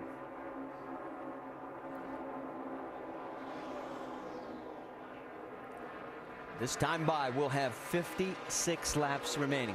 First off, DJ, when is it go time, as we always talk about in races, or is it totally different here? Yeah, you don't really have to start going until about 15 to go. You can see how quickly you can make your way from the back to the front, but you have to know what your car is capable of doing, so that will determine a little bit as to when you need to go, but 15 laps is plenty of time. What about the intensity factor? Everybody in the back of their minds thinking about, oh, okay, we haven't had the big one yet. Well, what you're going to start seeing after we make this last pit stop is everybody trying to get themselves positioned. So the bump drafting is going to become a little more intense. There's going to be guys that are going to be shutting these holes that we've seen them allow some drivers to get in. That's not going to happen. Well, we're seeing some intense racing right now because you got Denny Hamlin a lap down. You got Bobby Labonte. You got David Reagan and even Ryan Newman trying to get that spot and get up where they can get back on the lead lap. They're not going to let up. They're going to be racing as hard as they can right now, and they're in the middle of this group. And Denny Hamlin has now just put himself into the lucky dog position as long as Ryan Newman stays on that tail end of the lead lap, the 39 up front there. Let's get an update on the 11 from Vince Welch. Well, and Marty, they have really been digging to get in that lucky dog position. As you had noted a little bit earlier, 7-8 cars at one time had been in front of Hamlin in regards to that lucky dog position. Hamlin has said nothing. It's the quietest I've ever heard him on the radio. His spotter doing all the work as he works his way through this traffic. Mike Ford, the crew chief, hasn't said anything. Now we've got a problem, Marty. Jeff Burton has got tagged from behind, turned into the wall. So far, it looks like he is the only victim. A hard hit for Jeff Burton. Yeah. Now there's flames shooting out of the right side as the oil line. Our caution here, second of the day with 54 laps remaining. The window net's down. Jeff is climbing out. And Dale Jr. is heading for the garage area. Burton was shown as 5th on the last lap, and you can see the frustration as he kicks the side door. He had a great car today. He knows that he had a shot to win this thing. That's what's so frustrating about driving here. You know you've got a fast race car, you're doing everything right, and all of a sudden it's taken away. Pretty well killed, Todd. Let's go back and show you what happened. Watch the 31. Yeah, it looked like just a little bit too much of a help from Junior. Was lucky that wasn't a big wreck right there. Dale's damage on the right side of his car. Joey Logano, Greg Biffle, both of them miss.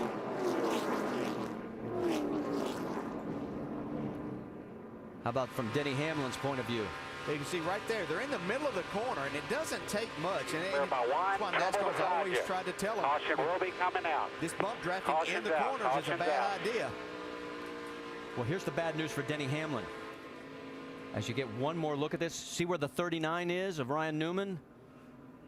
He had just been passed again, so he is in the lucky dog position and not Hamlin. You saw Harvick come across the apron really hard there. He may have gotten some damage. And you can see how frustrated Jeff is now. He had a good race car today. Yeah, he did. All right, here we go. Another round of pit stops with 53 laps to go. Jamie Little will send it your way. Well, just before the caution flag flew, Clint Boyer was giddy on the radio, having so much fun out there leading this race. The call is 4 tires and pack it full of Sunoco fuel. Doc? Kevin Harvick says, I got into somebody, I've got damage on the splitter, and I've got something rubbing. Gil, talking about crew chief Gil Martin. They're going to change the tires and take a look. Vince. One car, Jamie McMurray, had made some contact there with Jeff Burton, knocked the toe out of the one. It's going to be a little bit longer stop, looking to make a 2-tire stop.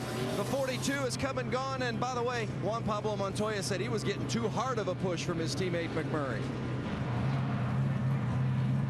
You can see him taking a look at the damage on the left side of the 29. Yeah, we're going to spend a lot of time here. They've got a lot of time to do this with the caution car running around this big track.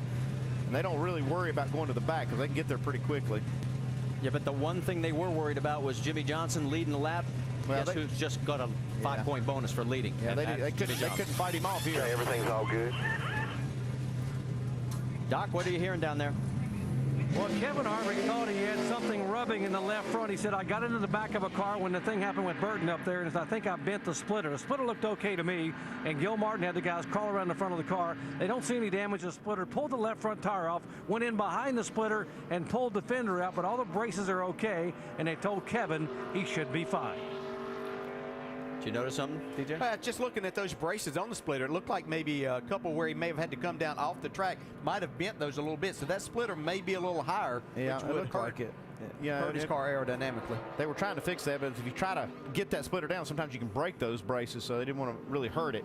Well, our second caution gave the 39 of Ryan Newman, the Aaron's lucky dog, so he'll get back onto the lead lap, and we'll reset it for you when we come back to Talladega.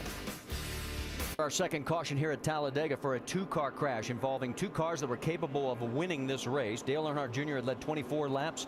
Jeff Burton had led 11. Here's what happened. Some contact from behind sends the 31 into Jamie McMurray and then up against the wall with the 88. Those 2 cars are behind the wall right now. It allowed Jimmy Johnson to stay out and lead for the first time today, so he has picked up 5 bonus points.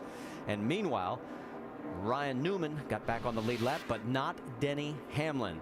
Some other people have topped off on pit road. Let's revisit the AT&T Fastest Pit Crew of the Year award. The fastest pit crew is determined by the winner of each race and the fastest pit time and your vote. Be sure to text the car number to 2258 for your pit crew choice. We'll restart when we come back. The green flag is in the air, and we're racing again at Talladega with Montoya, Rudiman, Menard, Logano, Robbie Gordon, Sam Hornish Jr., your top 6.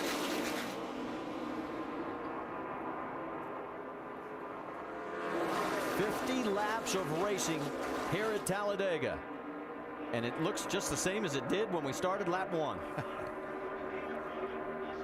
And it's only going to get more exciting from this point forward. See Logano giving David Rudiman a nice push, get him back out front. Rudiman has been the mix so much today, either helping others or getting helped. Menard's got locked on to Montoya's bumper now. Let's see how quickly they can get back to the front.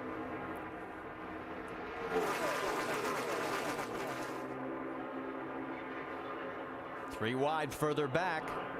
Kyle Busch is in that mix, as is Mark Martin. He's in the middle. To make this 2-car push work, you have to be in contact all the way around the racetrack. Jimmy Johnson's hung out there on the high side looking for some help. While all this is going on, let's get caught up with Dale Earnhardt Jr. He's back in the garage area. And he has been checked out at the medical center. He is okay. Jeff Burton's still back there being checked out. And Dale looked like he had a rocket ship. What happened out there? I got in the back of Burton and got him out of control. And I just, we've been pushing each other all day long and got into him the wrong way. I guess my car was kind of going up the track and then kind of pulled it back in his car around when we caught each other. And I seen him in the infield care center. He's all right. But had a real good car, awesome engine, and just kind of having fun out there running around, seeing what you can do. And got a little too excited, ended early. They're going to get him back out with a damaged race car, but it will not be nearly as much fun, he told me a moment ago, with the car that he's got to go back on the racetrack, guys. He led a race high 24 laps right now. He's one of our 24 different leaders. We've had 75 lead changes. Remember, the record is 88. Look out. 4 going around. Marcus Ambrose. 29 and Kevin Harvick is involved as well. So Harvick, who had been running up front all day to avoid this, now has damage to the front. Too bad. Just put some tires on it. The 26 of Bill Elliott also involved. There's the damage to the nose. He says it's not too bad on the radio. It looks a little worse. Yeah, I think it's a little worse. Definitely worse than he thinks. It's time with flat tires. Like Denny ain't like it's crinkled up. We'll be fine. According to scoring, Denny will be the Got into beneficiary. the 47 there and spun him out. I know both of them helping us all they can. We're being told that the 11 was involved in this. Don't know how much damage. We'll have to double check that with NASCAR. Well, the rule is that if he was involved in this accident, then he will not get the lucky dog. All right, let's see what we can find out. See Ambrose right here. They got actually 4 wide right here. See Kyle Busch going to the inside. Kind of squeezes into 33, gets into the back, and then the left rear quarter panel. There's Harvick getting involved. Gordon misses it. I don't see where the 11 was involved. Nope, didn't see it there.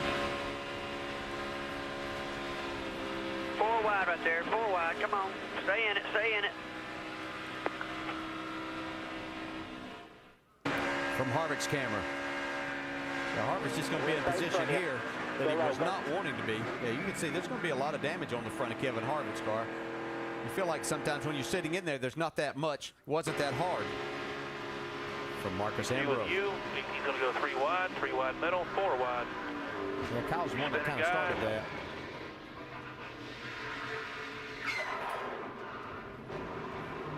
All right. Get a stop.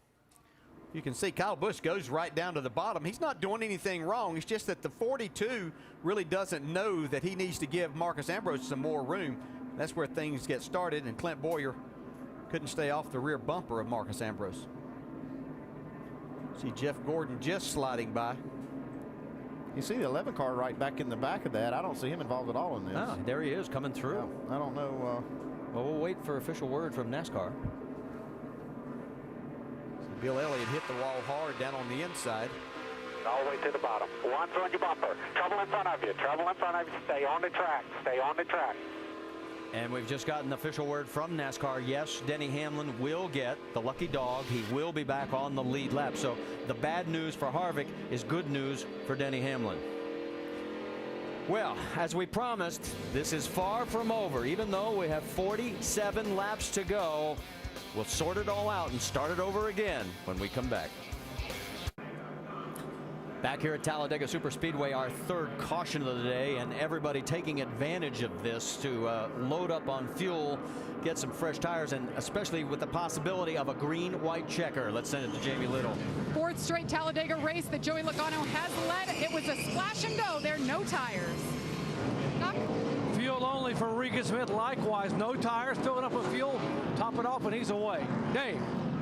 48 of Jimmy Johnson's going to come down pit road, and they are going to take on 4 tires and fill it full of fuel. That last run, they would have been 5 laps short, so this is a good idea for them. Vince?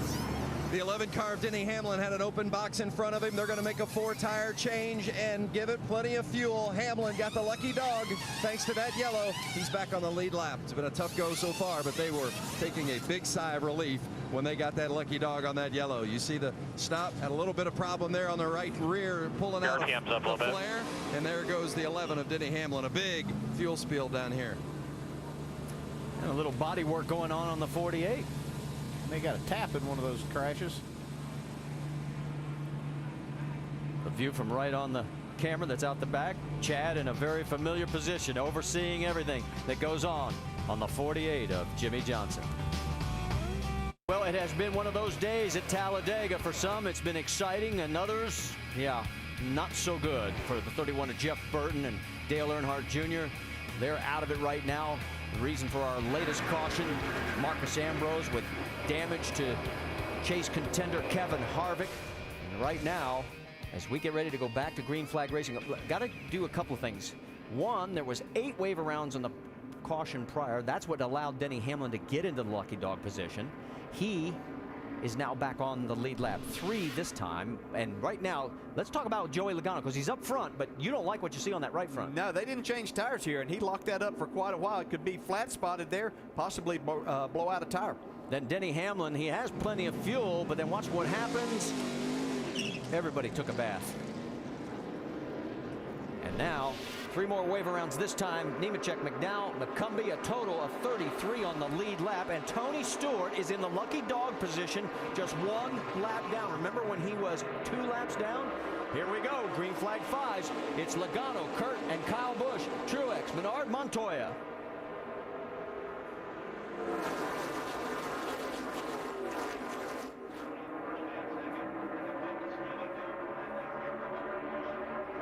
We'll tell you that Kevin Harvick restarted in the 26th position. We'll keep tabs on him and see how the damage to the front of his Chevrolet works out. See the 3 Toyotas up on the high side. The 2 Gibbs cars stretched it out a little bit on this restart. If you're wondering where Jimmy Johnson is right now, he is running in 26th position. He and Denny Hamlin are side by side. 4 wide through the tri-oval. Back down to 3 wide. 24 different leaders now as Joey Logano's got his name in the book. 77 lead changes. The record is 88. And we still have 42 laps remaining. 3 wide again. Yeah, 42 laps of hard racing now. These guys have been patient really as long as they want to today. Montoya giving Truex a push on the high side. Logano looking for help from his teammate from Kyle Busch, but they're not close enough. In fact, Kyle's getting a push more from Jeff Gordon. Gordon has finally moved himself into the front mix. He had been laying back most of the race. Down low, you see Kurt Busch with Paul Menard right behind him.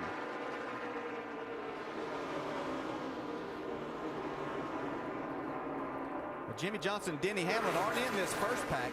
They're back in this next little group that you'd see coming. They're really nose to tail, just hanging out, waiting a little bit longer before they decide to make their move. They're thinking that something big's still to happen. Oh yeah, there's a lot, and there's no reason to wait back there all day and try to go now, because you're just going to possibly get yourself into something else. So you might as well wait a little bit longer. You've been patient this long, you can hang out a little longer. We can tell you Kevin Harvick is running 18th right now. Johnson 29th, Hamlin 30th. See Jamie Murray getting ready to get lapped right here also. He's got quite a bit of damage from that previous, actually 2 cautions ago. Comes Kurt Busch. And while all this goes on, let's bring in the pit studio guys. You got some observations down there? Marty, down here with Rusty, Brad, and Ray. We've had 3 cautions, but everything's been relatively minor. All due respect to Jeff Burton, but we haven't had the big wreck yet. If you're inside these race cars, for those of you that have been there, if you're up on these pit boxes, are you getting more and more and more tense as we go? I just personally feel the intensity building. I mean, I think these guys feel like they're running out of time. Take a look at a guy like Kevin Harvick, who's got a lot of damage on his car right now. He's like, man, I got to get back in the game. I got myself in a wreck. I got myself too far back here. If I was him, I'd be up in the wheel pretty hard. And right now he's in the 13th position. And the car looks like it's running good. Last time by the same speed as the leader, but what about Jimmy Johnson and Jeff Gordon? These guys are hanging out in the back. They don't know what's going to happen yet. They're trying to think, Ray, when's the best time to go? I can feel these guys getting impatient also.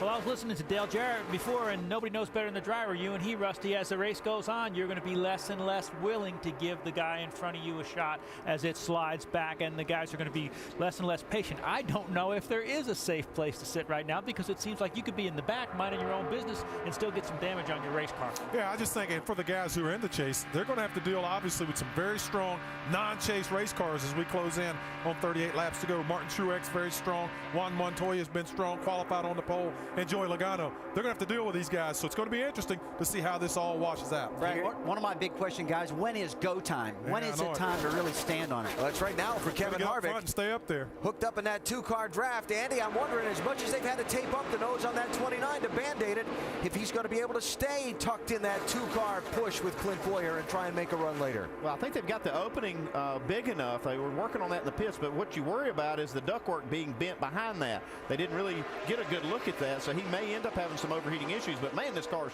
still running great after having a lot of damage.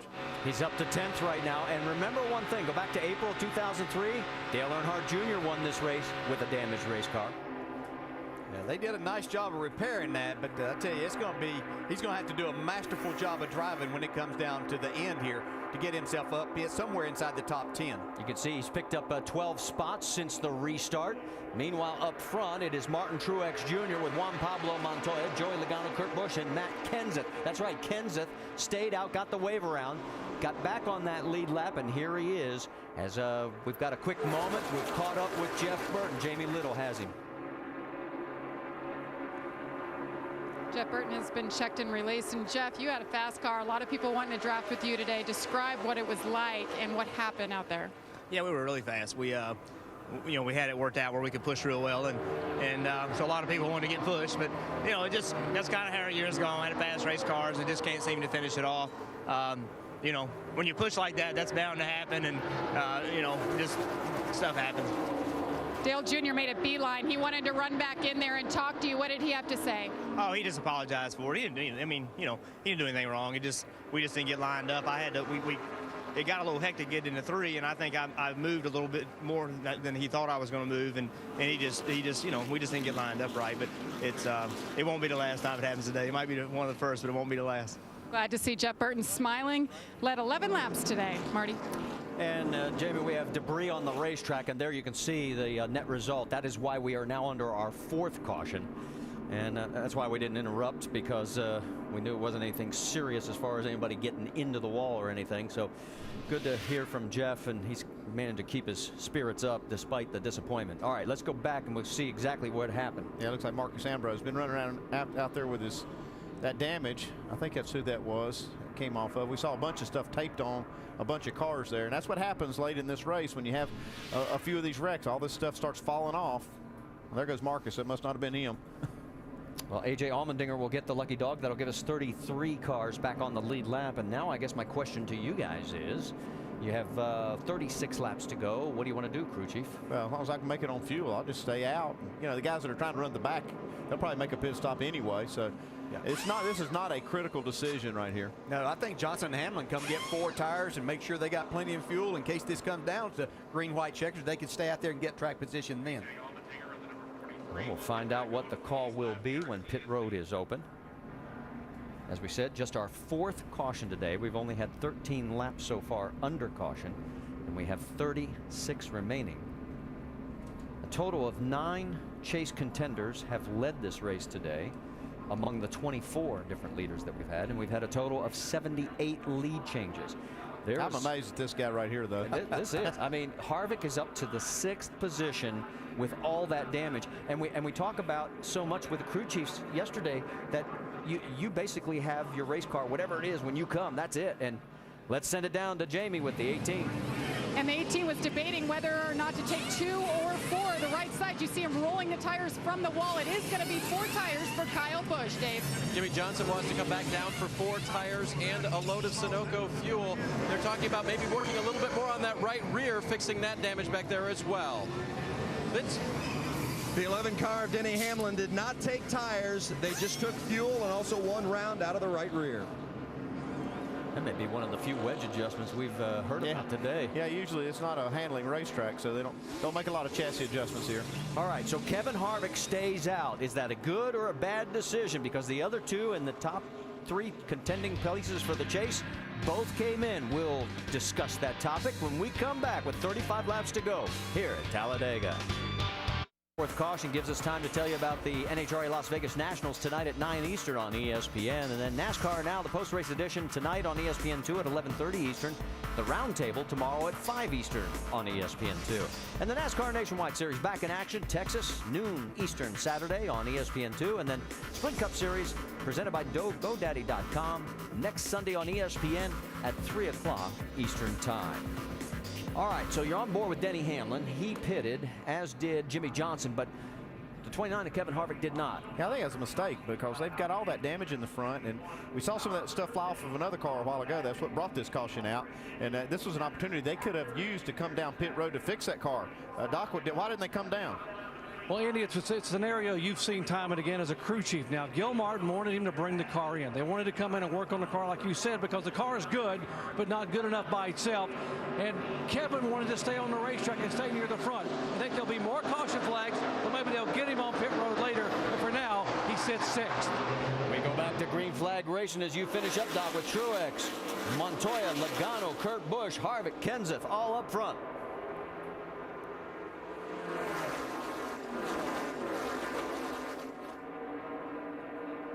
Logano giving the 42 of Montoya a push. Truex getting help from Kurt Busch. Bowyer and Matt Kenseth have hooked up.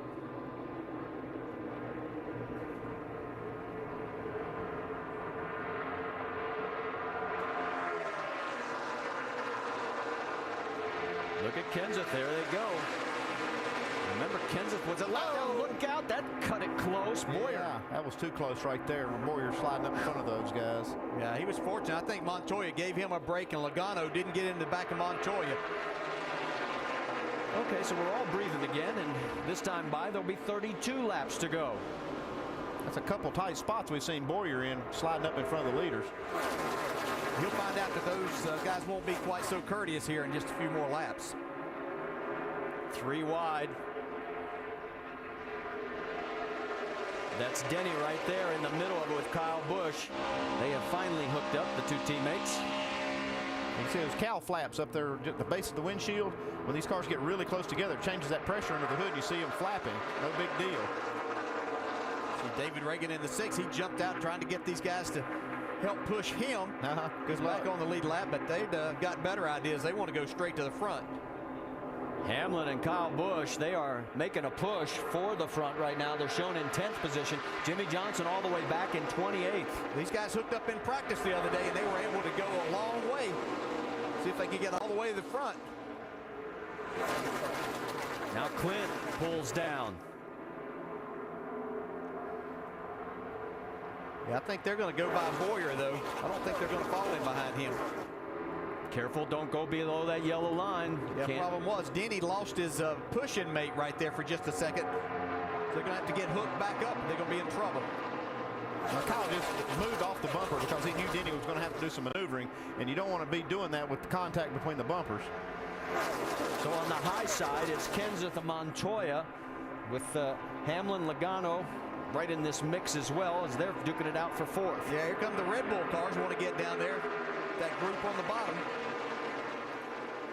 We can let you know that Dale Earnhardt Jr. has just rolled off pit road. There he is. He is back out onto the racetrack. How about this? Denny Hamlin going for the lead. Looked like he was going to be in serious trouble. His championship hopes are going to be dashed. He was a lap down and nobody really helping him. Now he's got his teammate pushing him right to the front.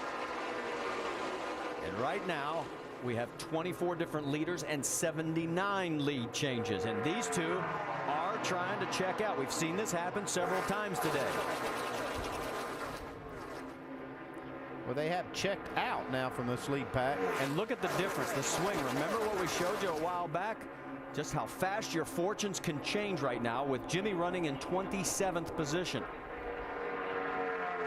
Hamlin would like the checker flag right now. Yeah, you keep those numbers in your mind, but obviously things are going to change here before we get to the end of this race. 29 to go.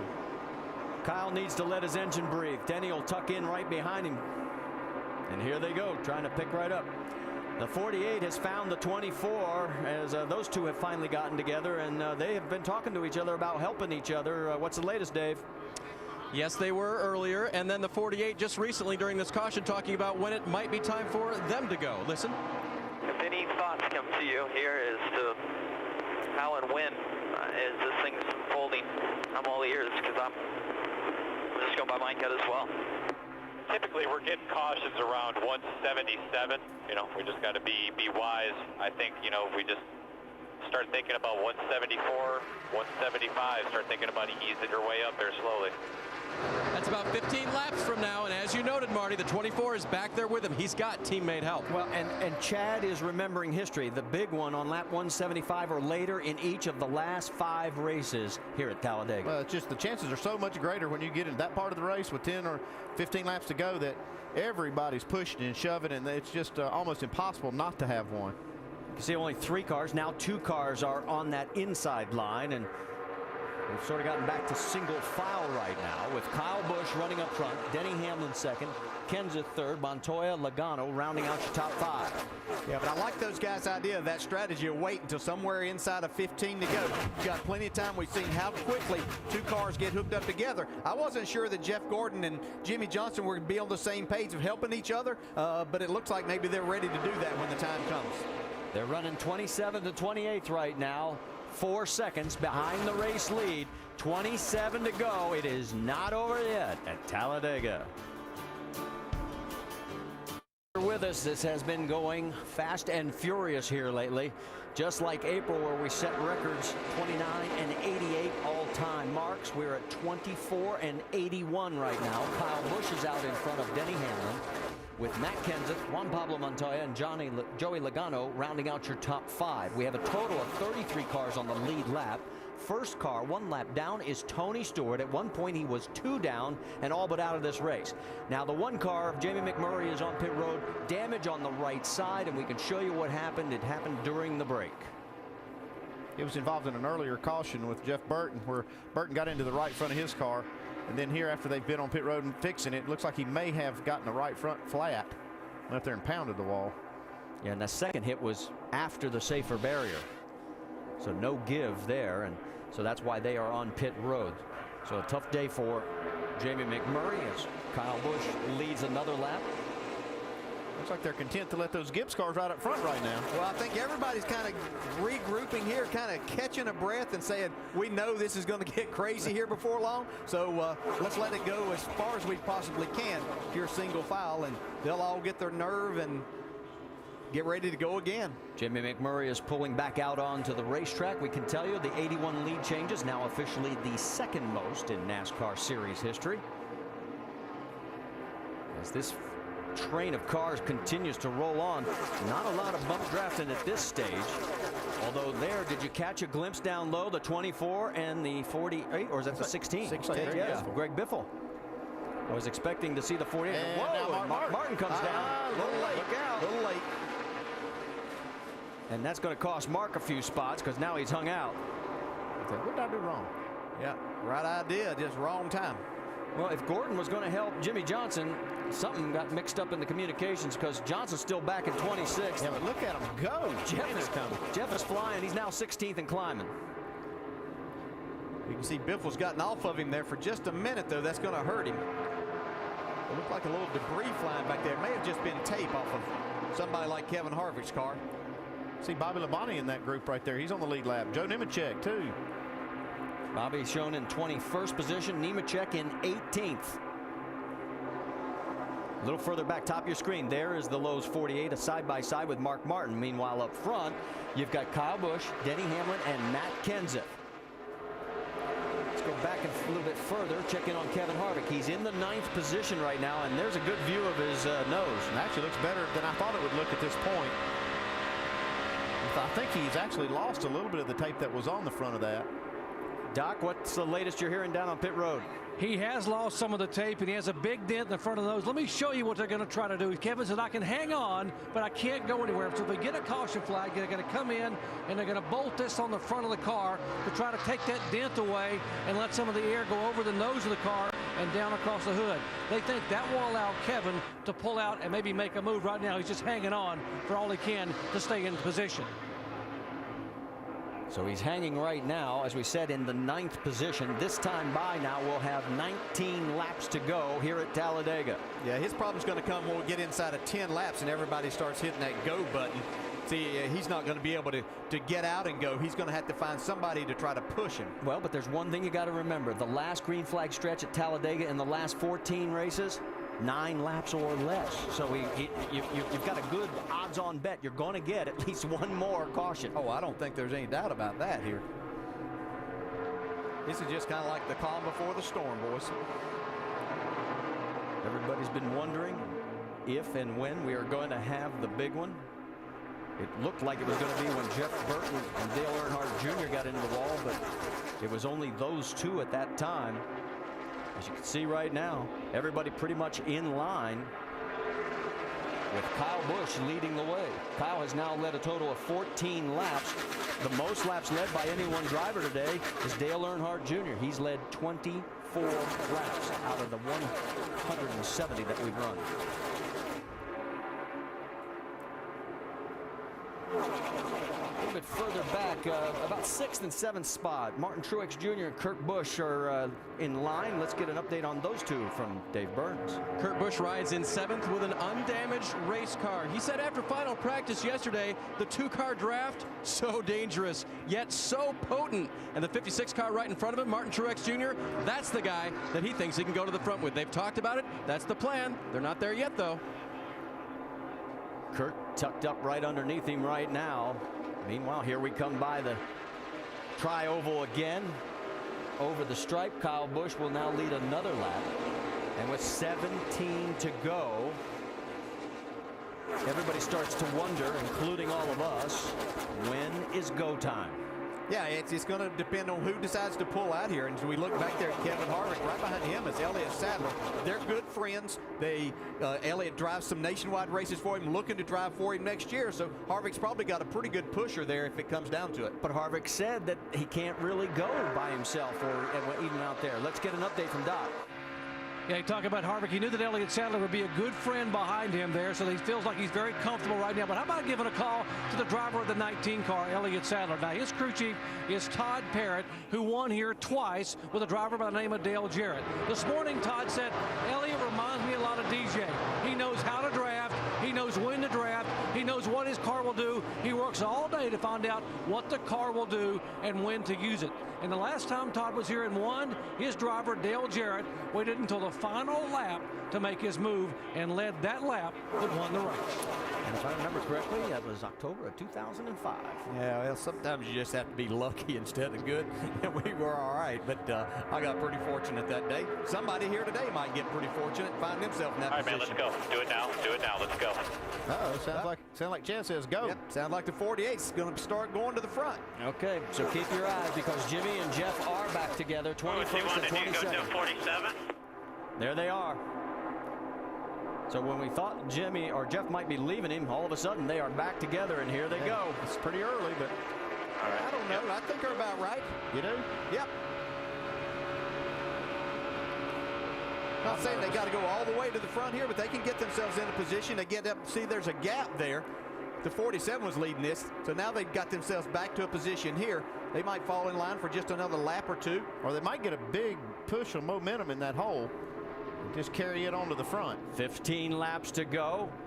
Biffle leaves Paul Menard. Menard now slides up in front of Biffle. The 24 and the 48, you heard the call. It's time to go. Yeah, and I like Jimmy following Jeff right here. Jeff knows how to win these races. Not that Jimmy doesn't, but Jeff Gordon's been very successful here in the past. Menard pulls out. Biffle follows him. There goes Carl Edwards with Brad Keselowski. What a pair that is. Go, Jeff, don't get you crowded, man. Whenever you boys are ready, let's roll. York. Well, we asked about go time. You got your answer. You know, other than the crash with Keselowski and Edwards, they were good partners. When Keselowski won that race, they almost brought it back to the line. Edwards did, but got a big push from Keselowski, and he's doing the same thing here. They tuck back in for now. You can see Gordon and Jimmy Johnson have got themselves kind of boxed in back there for a minute.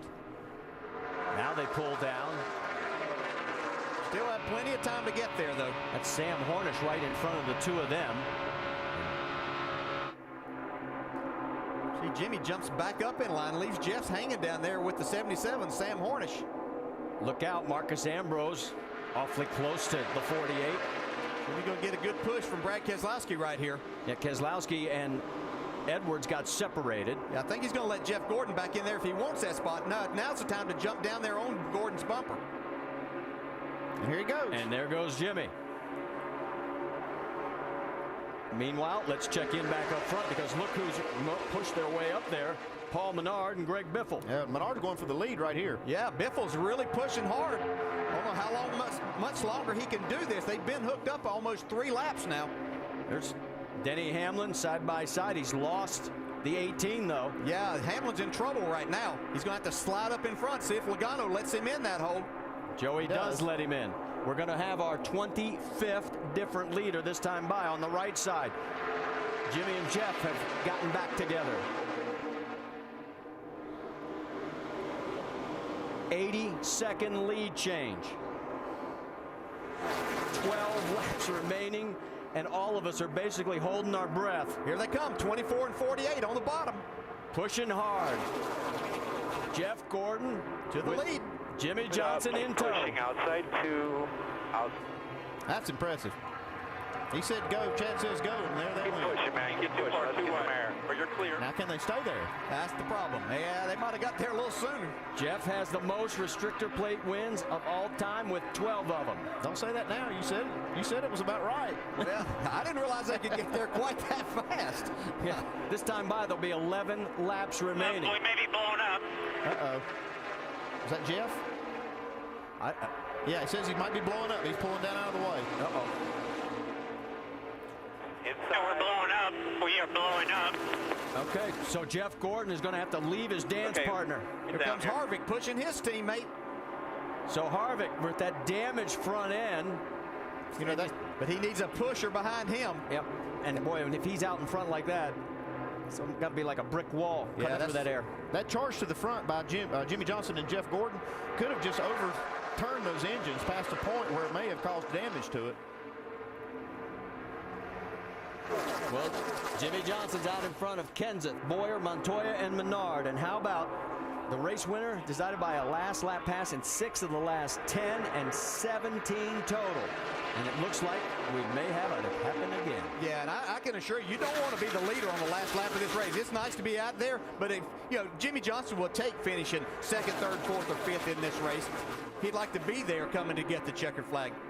Not sure he'll have that opportunity, though. Here comes Boyer with Montoya pushing. Down the backstretch, and now Montoya leaves him. I don't understand that. Well, I think he just lost contact with him for just a second because he gave him such a big push. He knew he needed to get back in line or he was going to take the risk of losing a lot more spots.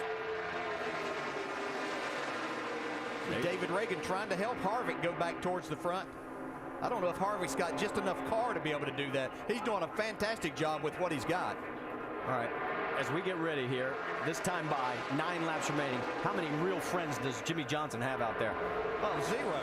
Yeah, he lost his main man. That was Jeff Gordon right there. Here comes Kyle Busch down low again. He's got help from Denny Hamlin. Look at Michael pushing the 77 here. We saw those two earlier in the race together. Sam Hornish has had a good day today. Here comes Martin Truex down the middle as well. See a big bump by there from Michael Waltrip. If that had been in the corner. Oh, well, you know what? I mean, he's experienced. He knows what he can do and what he can't. Got to stay off that right rear, though. He's going to send him to the front, though. Here they come. Sam with the 55 in tow. Jimmy Johnson giving Boyer a push on the high side. Yeah, Jimmy's going to have to be really careful here, though. It's easy to run your car hot up there in the front, too. This time by 8 laps remaining here at Talladega.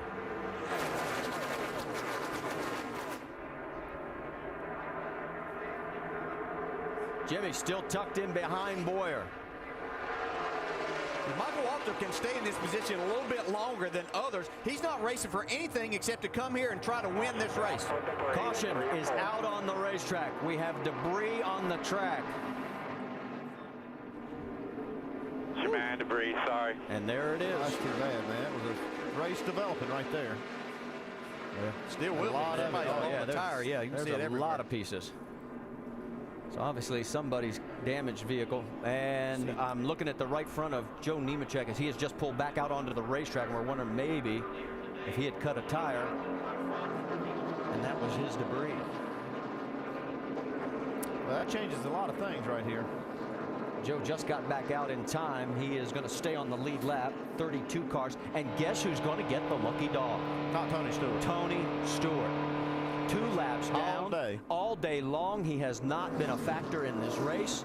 And now all of a sudden he's going to get one more shot. Yeah, he'll come get tires for sure. Andy, I was going to ask you, how far back is it going to be before they start hitting pit road? Well, that'll be, your tires aren't going to help you much here. And really, if you feel like you're in a pretty good spot, I'd stay out there. And if you have the people around you that you want to be pushing you or you want to draft with. Yeah, you say that, but as a driver, I know that if you more grip that you have, the more moves you can make. On worn tires, you just can't push and get pushed as hard as you can with those fresh tires. Question. We went 32 extra miles beyond scheduled distance back in April. Does everybody need fuel? Is there enough in that tank if we have to go 3 green-white checkers? Well, at this point, you see that there's very few laps left. There's a good chance we'll go over a 1 green-white checker here. Yeah, I'm pretty sure that we're going to see Kyle Busch and Denny Hamlin, 17th and 18th, are going to be pitting. I don't think, Jimmy Johnson's going to stay out, as we just heard. I think the guys up in the top maybe 8, 9 positions, maybe even back to 10th or 11th, they may stay. But when you get back further than that, might as well come get some tires. You can make that much up. We saw how quickly the 24 and 48 came to the front. Actually, even a load of fuel here can help you by lowering that rear spoiler a little bit, so wouldn't hurt you to have a full tank of gas.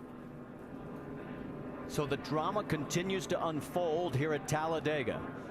And just as we mentioned before, in the last now 15 races, we've had a stretch less than 9 laps, as we are now with 6 laps to go this time by. Pit road is open. Is anybody coming?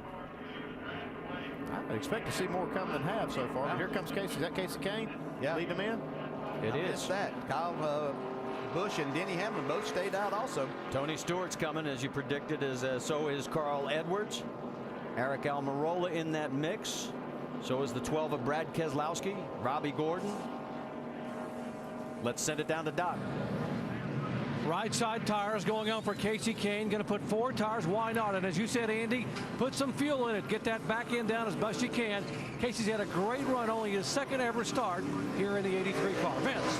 Well, the 14 of Tony Stewart has been 2 laps down at one point today. He's coming in for fuel and 4 tires. Going to be back on the lead lap for the finish. Tony Stewart, boy, the struggles he's had in the chase. Remember running out of gas on the last lap at New Hampshire, the speeding penalty at Dover and Martinsville, the body damage at Charlotte.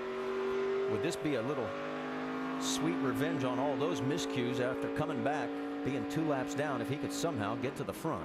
And we've seen it happen. I mean, we watched Jimmy, how fast he did it in 3 laps. He can make it all the way to the front. You never know. So another player in the mix. Right now it is Clint Boyer with Jimmy Johnson 2nd, Montoya 3rd, Hornish 4th, Matt Kenseth is 5th. And Kevin Harvick is listed in the 13th position. Denny Hamlin down in 18th. You're going to have Michael Waltrip and Sam Hornish in the same row, nose to tail, so I'd watch for that little duo.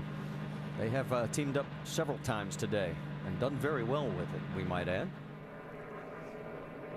Jimmy Johnson has to like the idea that Sam Hornish, who he's probably seen pushing guys pretty fast all day, is going to line up behind him, and that's providing that Clint Boyer chooses the inside. If he chooses the inside, he'll have Montoya pushing. That's why I think he'll stay there. Lights on the pace car still on. Joe Nemechek has come back in and gone back out from pit road. And so we've got a full lap. Let's check in with some of the crew chiefs and see what they're thinking, Dave Burns. Well, and of course, Chad has been talking a lot with Jimmy about that situation with the 24.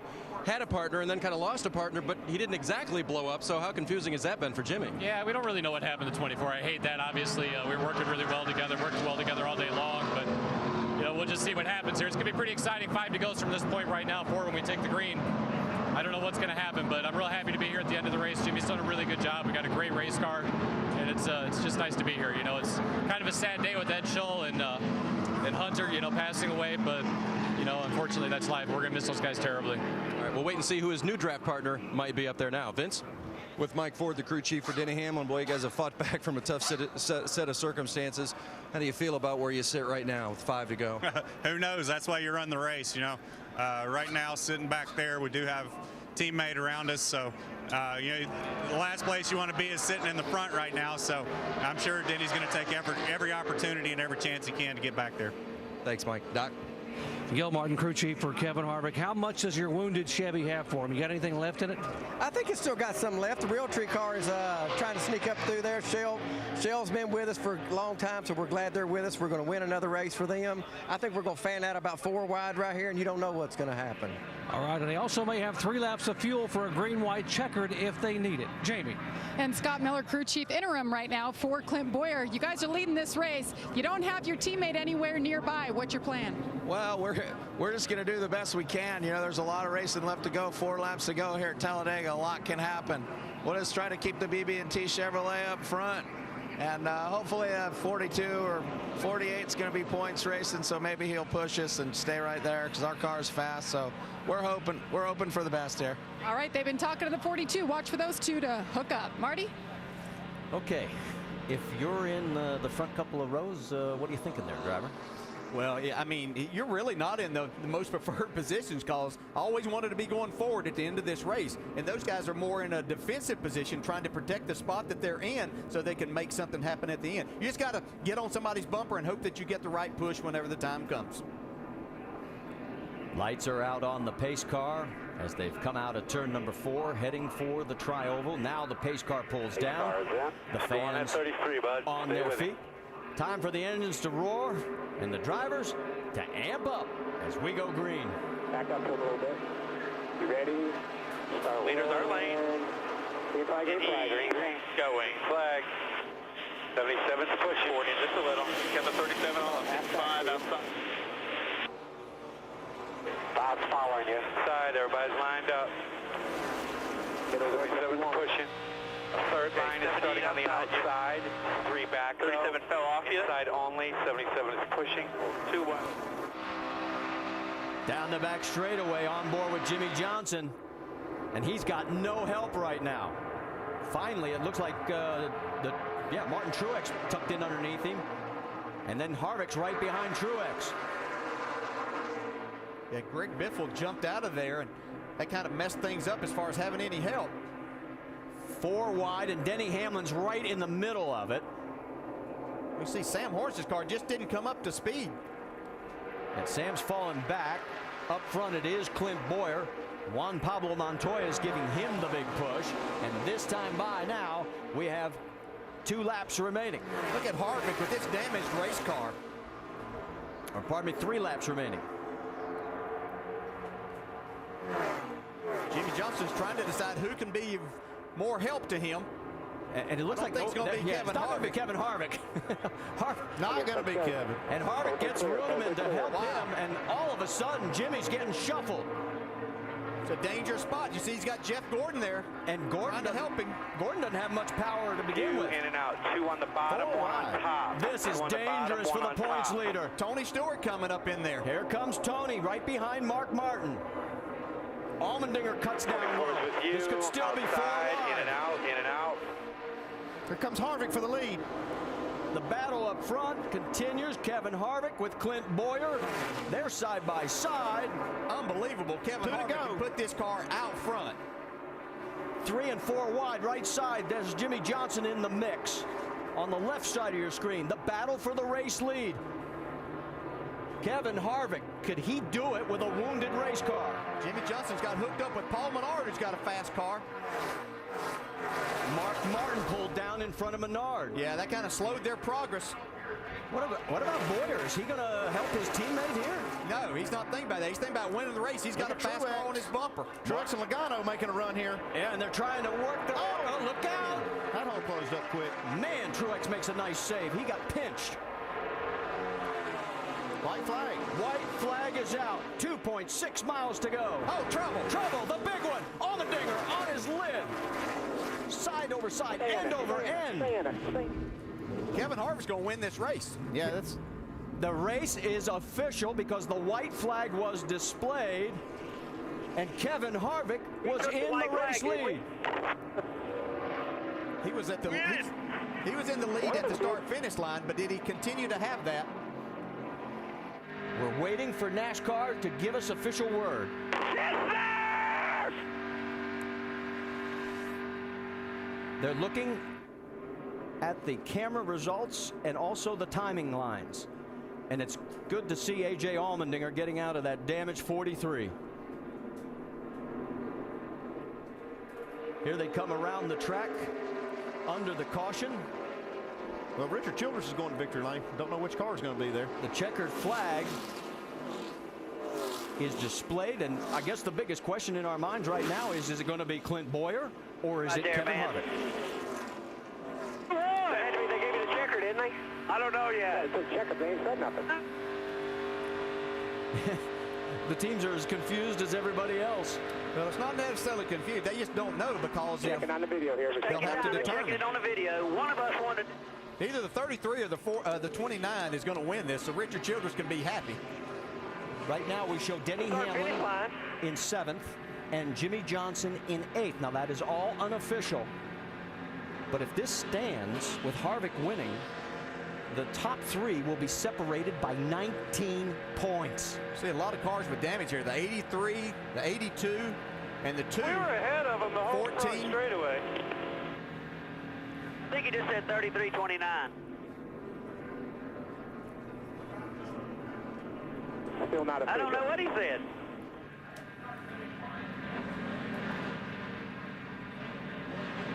Still waiting on NASCAR to review all this. They've got loops they go by, then they go by camera angles to kind of decide this. Hell, one of us did. When the caution flag flies, it puts a timestamp on every camera and all the loops, so they're reviewing all that We had data. him by just a little bit. Did we win or not? They won't say yet. They're just looking at tape. The one thing we do know, Richard Childress Racing has its 11th win. Still, they do a burnout at Talladega. Well, Clint's gonna say, okay, I'll go ahead and decide it.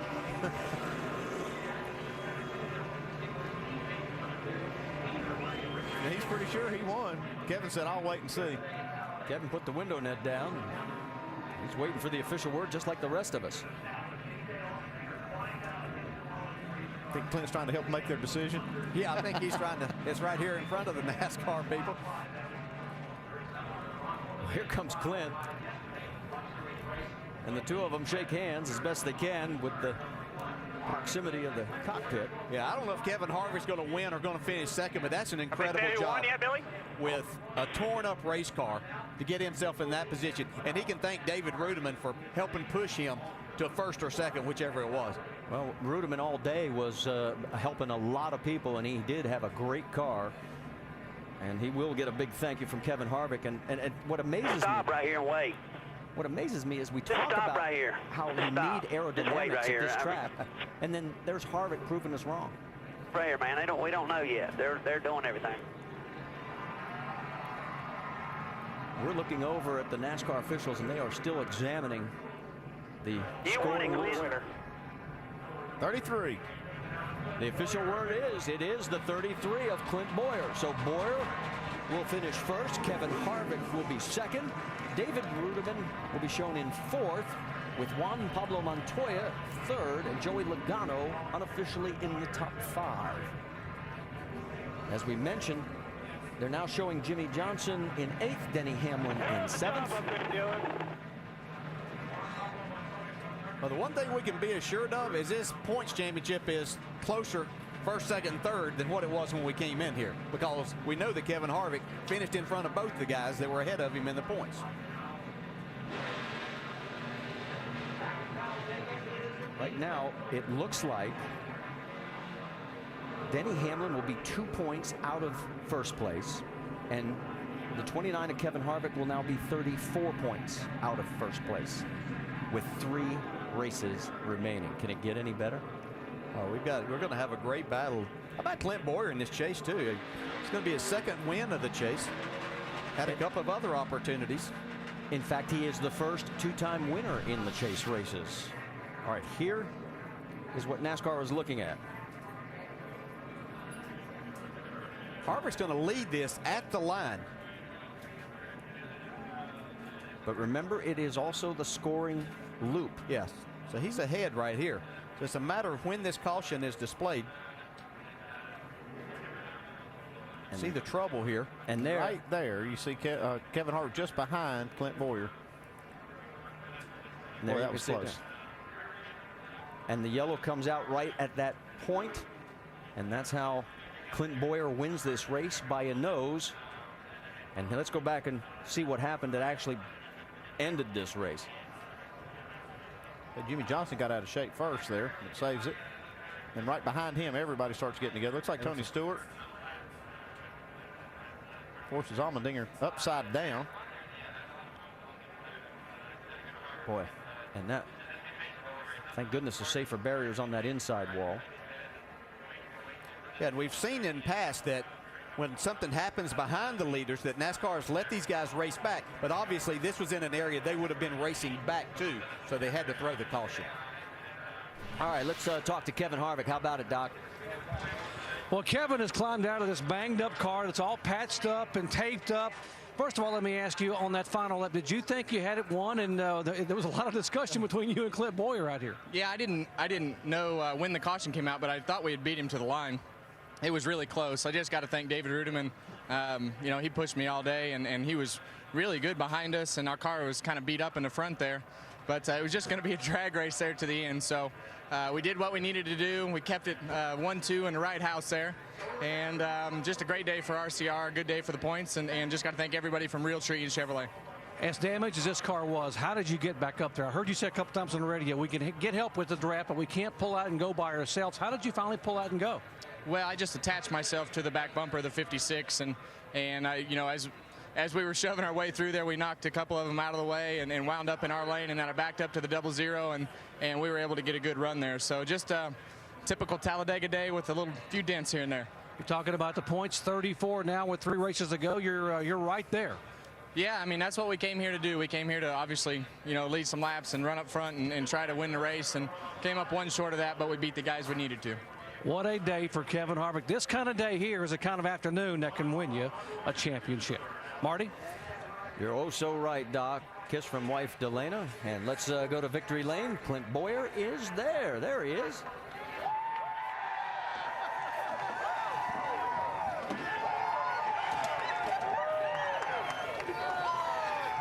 And we have Gatorade flying, being thrown. Clint Boyer, first ever restrictor plate race win. Clint, what was it like that last lap, the back in the fourth, to not knowing, to having your teammate there? I see tears in your eyes. Yeah, that's a burns. Just a unbelievable day. You know, I want to thank ECR, all you guys back at the engine shop. You're back on top. I'm so proud of you guys. That was an ECR win right there. Kevin coming on the outside, Juan pushing me. I want to thank Juan. I couldn't have done it without him. But just the BB&T Chevrolet was strong all day long. Cheerios, Hamburger Helper, Hartford, everybody involved with this thing. Just so happy with everybody, and have second come home second. It was awesome. I want to thank Sprint and all you fans out there. Hell yeah! Clint, we kept talking about Kevin Harvick and all the damage on his car. You actually had a hole in the front of your car, and they had to spend some extra time and patch it up. How did that change? Well, you know, I just wanted to, I got into that 47 that was tight back there, and I turned him around and then caught up my teammate. I was sick about it. I didn't know how bad it tore his car up, but as soon as I saw him coming on the outside again, I helped him push back up through there. And just very strong cars, guys in a fab shop, and especially those boys in ECR engine shop. Thank you, guys. What does it feel like? You won at Talladega, Clint. Feels awesome. And he won with his interim crew chief, Scott Miller. His crew chief, Shane Wilson, will be back next weekend. Marty? All right, thank you, Jamie. Richard Childress was part of the very first race here back in 1969. Today, he now becomes the leading all-time winner as an owner with his 11th, and we'll dissect it all when we come back. Wild finish at Talladega that'll send these thousands of fans away talking and maybe just a tad confused over how the finish works with NASCAR's rules of not racing back to the yellow. Let's go back and just recap how this thing came down for you. Once the leader has taken the white flag in a race, if the caution is called, that's it. The race is over. The field is frozen. NASCAR has a mechanism up in the control tower that links together their videotaping system, their timing and scoring computers, the caution lights on the track, and so on. When the race director pushes the button, all the video cameras are time-stamped, the caution lights are turned on, and if you look, this is the moment that caution was pushed. You see just barely Clint Boyer ahead of Kevin Harvick at that instant where everything happened, and that's how he won the race by that much. Boyer, the car on the bottom of the screen at the front there, and Harvick, the guy to his outside. Good explanation, Al. It's pure and simple. I mean, you see Boyer leading over Kevin Harvick right there. The caution flag come out. NASCAR pushed a button, and boom, it's over. Boyer wins the race. They'll have some good laughs about it. Now, just understand, all the finishing results you see, all the points that you hear are unofficial at this point. NASCAR will go back with that same video mechanism and completely check the scoring of the field. So the 2-point difference between Jimmy Johnson and Denny Hamlin and so on, that may get adjusted slightly pending the confirmation of the final results. Whew. Jimmy Johnson, unofficially, Vince, scored in 8th right now. Jimmy Johnson brings it home 8th today, just 1 spot behind Denny Hamlin. A good battle between the two of you guys right there at the end. But how would you assess the day in general here at Talladega? Man, it went really well. Our strategy played out. Cautions kind of fell and didn't help us at the end there. And really, it probably would have, but I don't know what happened on that last restart. Every car behind the 77 abandoned the 77 and myself, and that really we lost our momentum at that point and got us out of sequence. And 56 gave me a great push. And then I had a couple guys trying to block the huge runs that we had coming, and it would get me disconnected from the guy pushing. But all in all, decent day. Wish that we could have finished a little better, but we'll take it. You and your teammate Jeff Gordon had a great run going too until he seemed to have a bit of a mechanical. Did you think maybe that was going to be the run that pushed you to the winner's circle? Yeah, we were planning on that all day long, and I was content running second. I just wanted a guy that I could trust, because you can't see out the windshield when you're pushing a car like that, and you need someone that knows how to use their brake correctly to stay on the front. And I thought we had this thing, in control. Maybe we got to the front a little early, but I felt like we were both smart enough to hang on to it. And then he thought the engine was blowing up and kind of pulled out of the way so it wouldn't screw up my effort. And in the end, it just ended up being something. I don't know what it was. He didn't have an engine problem. Jimmy Johnson, 8th today. Good, solid run. He's still the points leader. 3 to go. Well, a lot happened to, with, and around Denny Hamlin today. You finished 7th. You're still second. You're 2 points behind Jimmy Johnson now. But you looked very disappointed. Well, I don't know. I don't know where we finish or anything like that. But it'll be tight. Obviously, everyone finished, gained a little bit on everyone, and it's hard not to be happy with our day because nobody really gained or lost, and that's what I wanted. I didn't want anyone to get killed in the championship, get lost here at this race. And but I wish I could have raced a little bit more aggressive and. Had a little bit better show, but with our format, you just can't do that. You have to have the safe play, and that's what we had to do today, and got a solid finish. And but I hate saying that. I wish we would have been a little further to the front. What was going through your mind when you got the lap down and had to find some way to come back? Yeah, I mean, that was tough, and so many cars were going a lap down. It was going to be tough to get the lucky dog, but the pass around and those things helped get some guys back on the lead lap, and we got it back. Luckily, a corner from missing the lucky dog right there, and so we were fortunate as far as I was concerned. But it was just being too lazy back there and not paying attention to what I needed to do. 3 tracks to go. No more Talladega, no more Martinsville, which I guess that's a bad thing, but what are you thinking now championship-wise? Well, I like our position. I like everyone's position. I like that the championship's now going to be decided on 3 racetracks that the drivers and the teams can control, and let the best man win. All right, I'd say he broke even today, guys, after what happened earlier in the day. Absolutely, Dave. And Denny mentioned the 3 racetracks that this championship will be decided upon. They are Texas Motor Speedway, the Phoenix International Raceway, and the Homestead Miami Speedway. If you would like to join us, NASCAR.com/tickets. It's going to be a wild finish to the Chase for the Cup 2010. Back live at Talladega Superspeedway with our post-race coverage after another wild finish at the world's fastest speedway. And as I mentioned a few minutes ago, unofficial results and things subject to shuffle and change. Already one adjustment has been made. Where Jimmy Johnson was originally listed as finishing in 8th position, now he's being shown as finishing in 7th. Where Denny Hamlin was originally listed as finishing in 7th, now he's being posted as the 9th place finisher. So the points unofficially, pending further review, going forward, 14 between the top 2 with 3 races to go. That's still plenty close. And again, the reason for all this, the mayhem at the finish line, coming down to the stripe at the white flag and beyond. Tell you what, when I looked out the back of the pit story here, A.J. Allmendinger was going upside down, end over end, right past us, Brad. It was unreal. See him flipping right now, hitting the inside wall. Going to go around a couple times, land on his feet, and take a look up there on the racetrack. Clint Boyer, just ahead of Kevin Harvick, wins by a nose at that point right there. Yeah, we see AJ gets turned a little bit sideways here.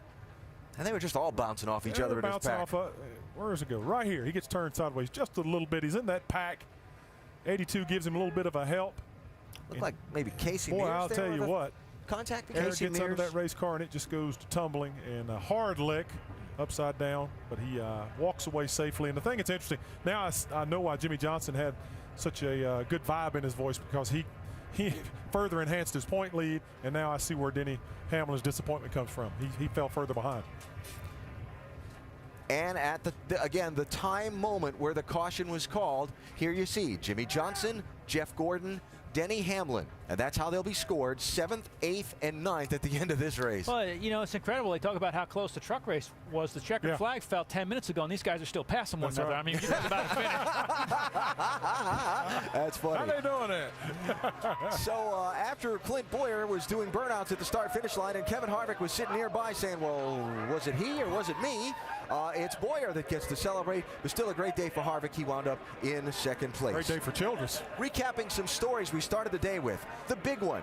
Due respect to Jeff Burton and A.J. Allmendinger that both had kind of hard crashes, we didn't really have the big one today. We never did see the big 20-car crash like we said. Yeah, like you said, there was a couple big wrecks, but there were isolated incidents. We didn't see the 20-car one like I thought we would see, at least with 15 to go. Guys, just didn't happen. 87 lead changes. Outstanding racing today. These guys are the best race car drivers in the world. They kept their fenders clean all day.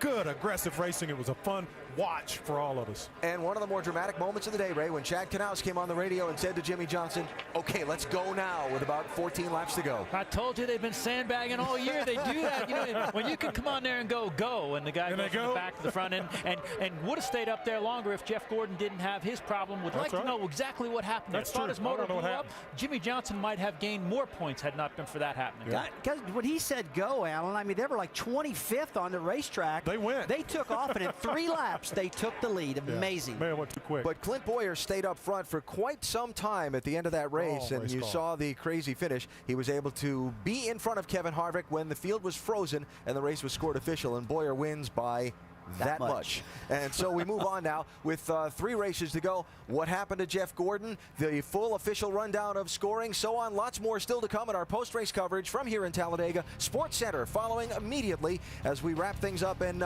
bring you more from here at the World Center of Racing. Carl Edwards is over here in the wings of the pit studio somewhere. He'll be joining us in just a few minutes on our Sports Center coverage as well. Later on tonight, the NHRA Las Vegas Nationals, 9 Eastern ESPN. NASCAR Now, the late night wrap-up tonight at 11:30 Eastern ESPN2. It is DJ, Ray, and Ricky on our Monday Roundtable, 5 Eastern tomorrow on ESPN2. Then next weekend, the Nationwide Series at Texas, noon Eastern, Saturday, ESPN2. Note the earlier start. And on Sunday, the NASCAR Sprint Cup Series, our coverage presented by GoDaddy.com. That's 3 Eastern next Sunday, ESPN. Wow, what a wild one at Talladega today. They'll be talking about this one for a while. We'll be talking about this one for a while as Sports Center is next, including more post-race coverage from here in Alabama. Clint Boyer is your winner of the wild card race in the chase.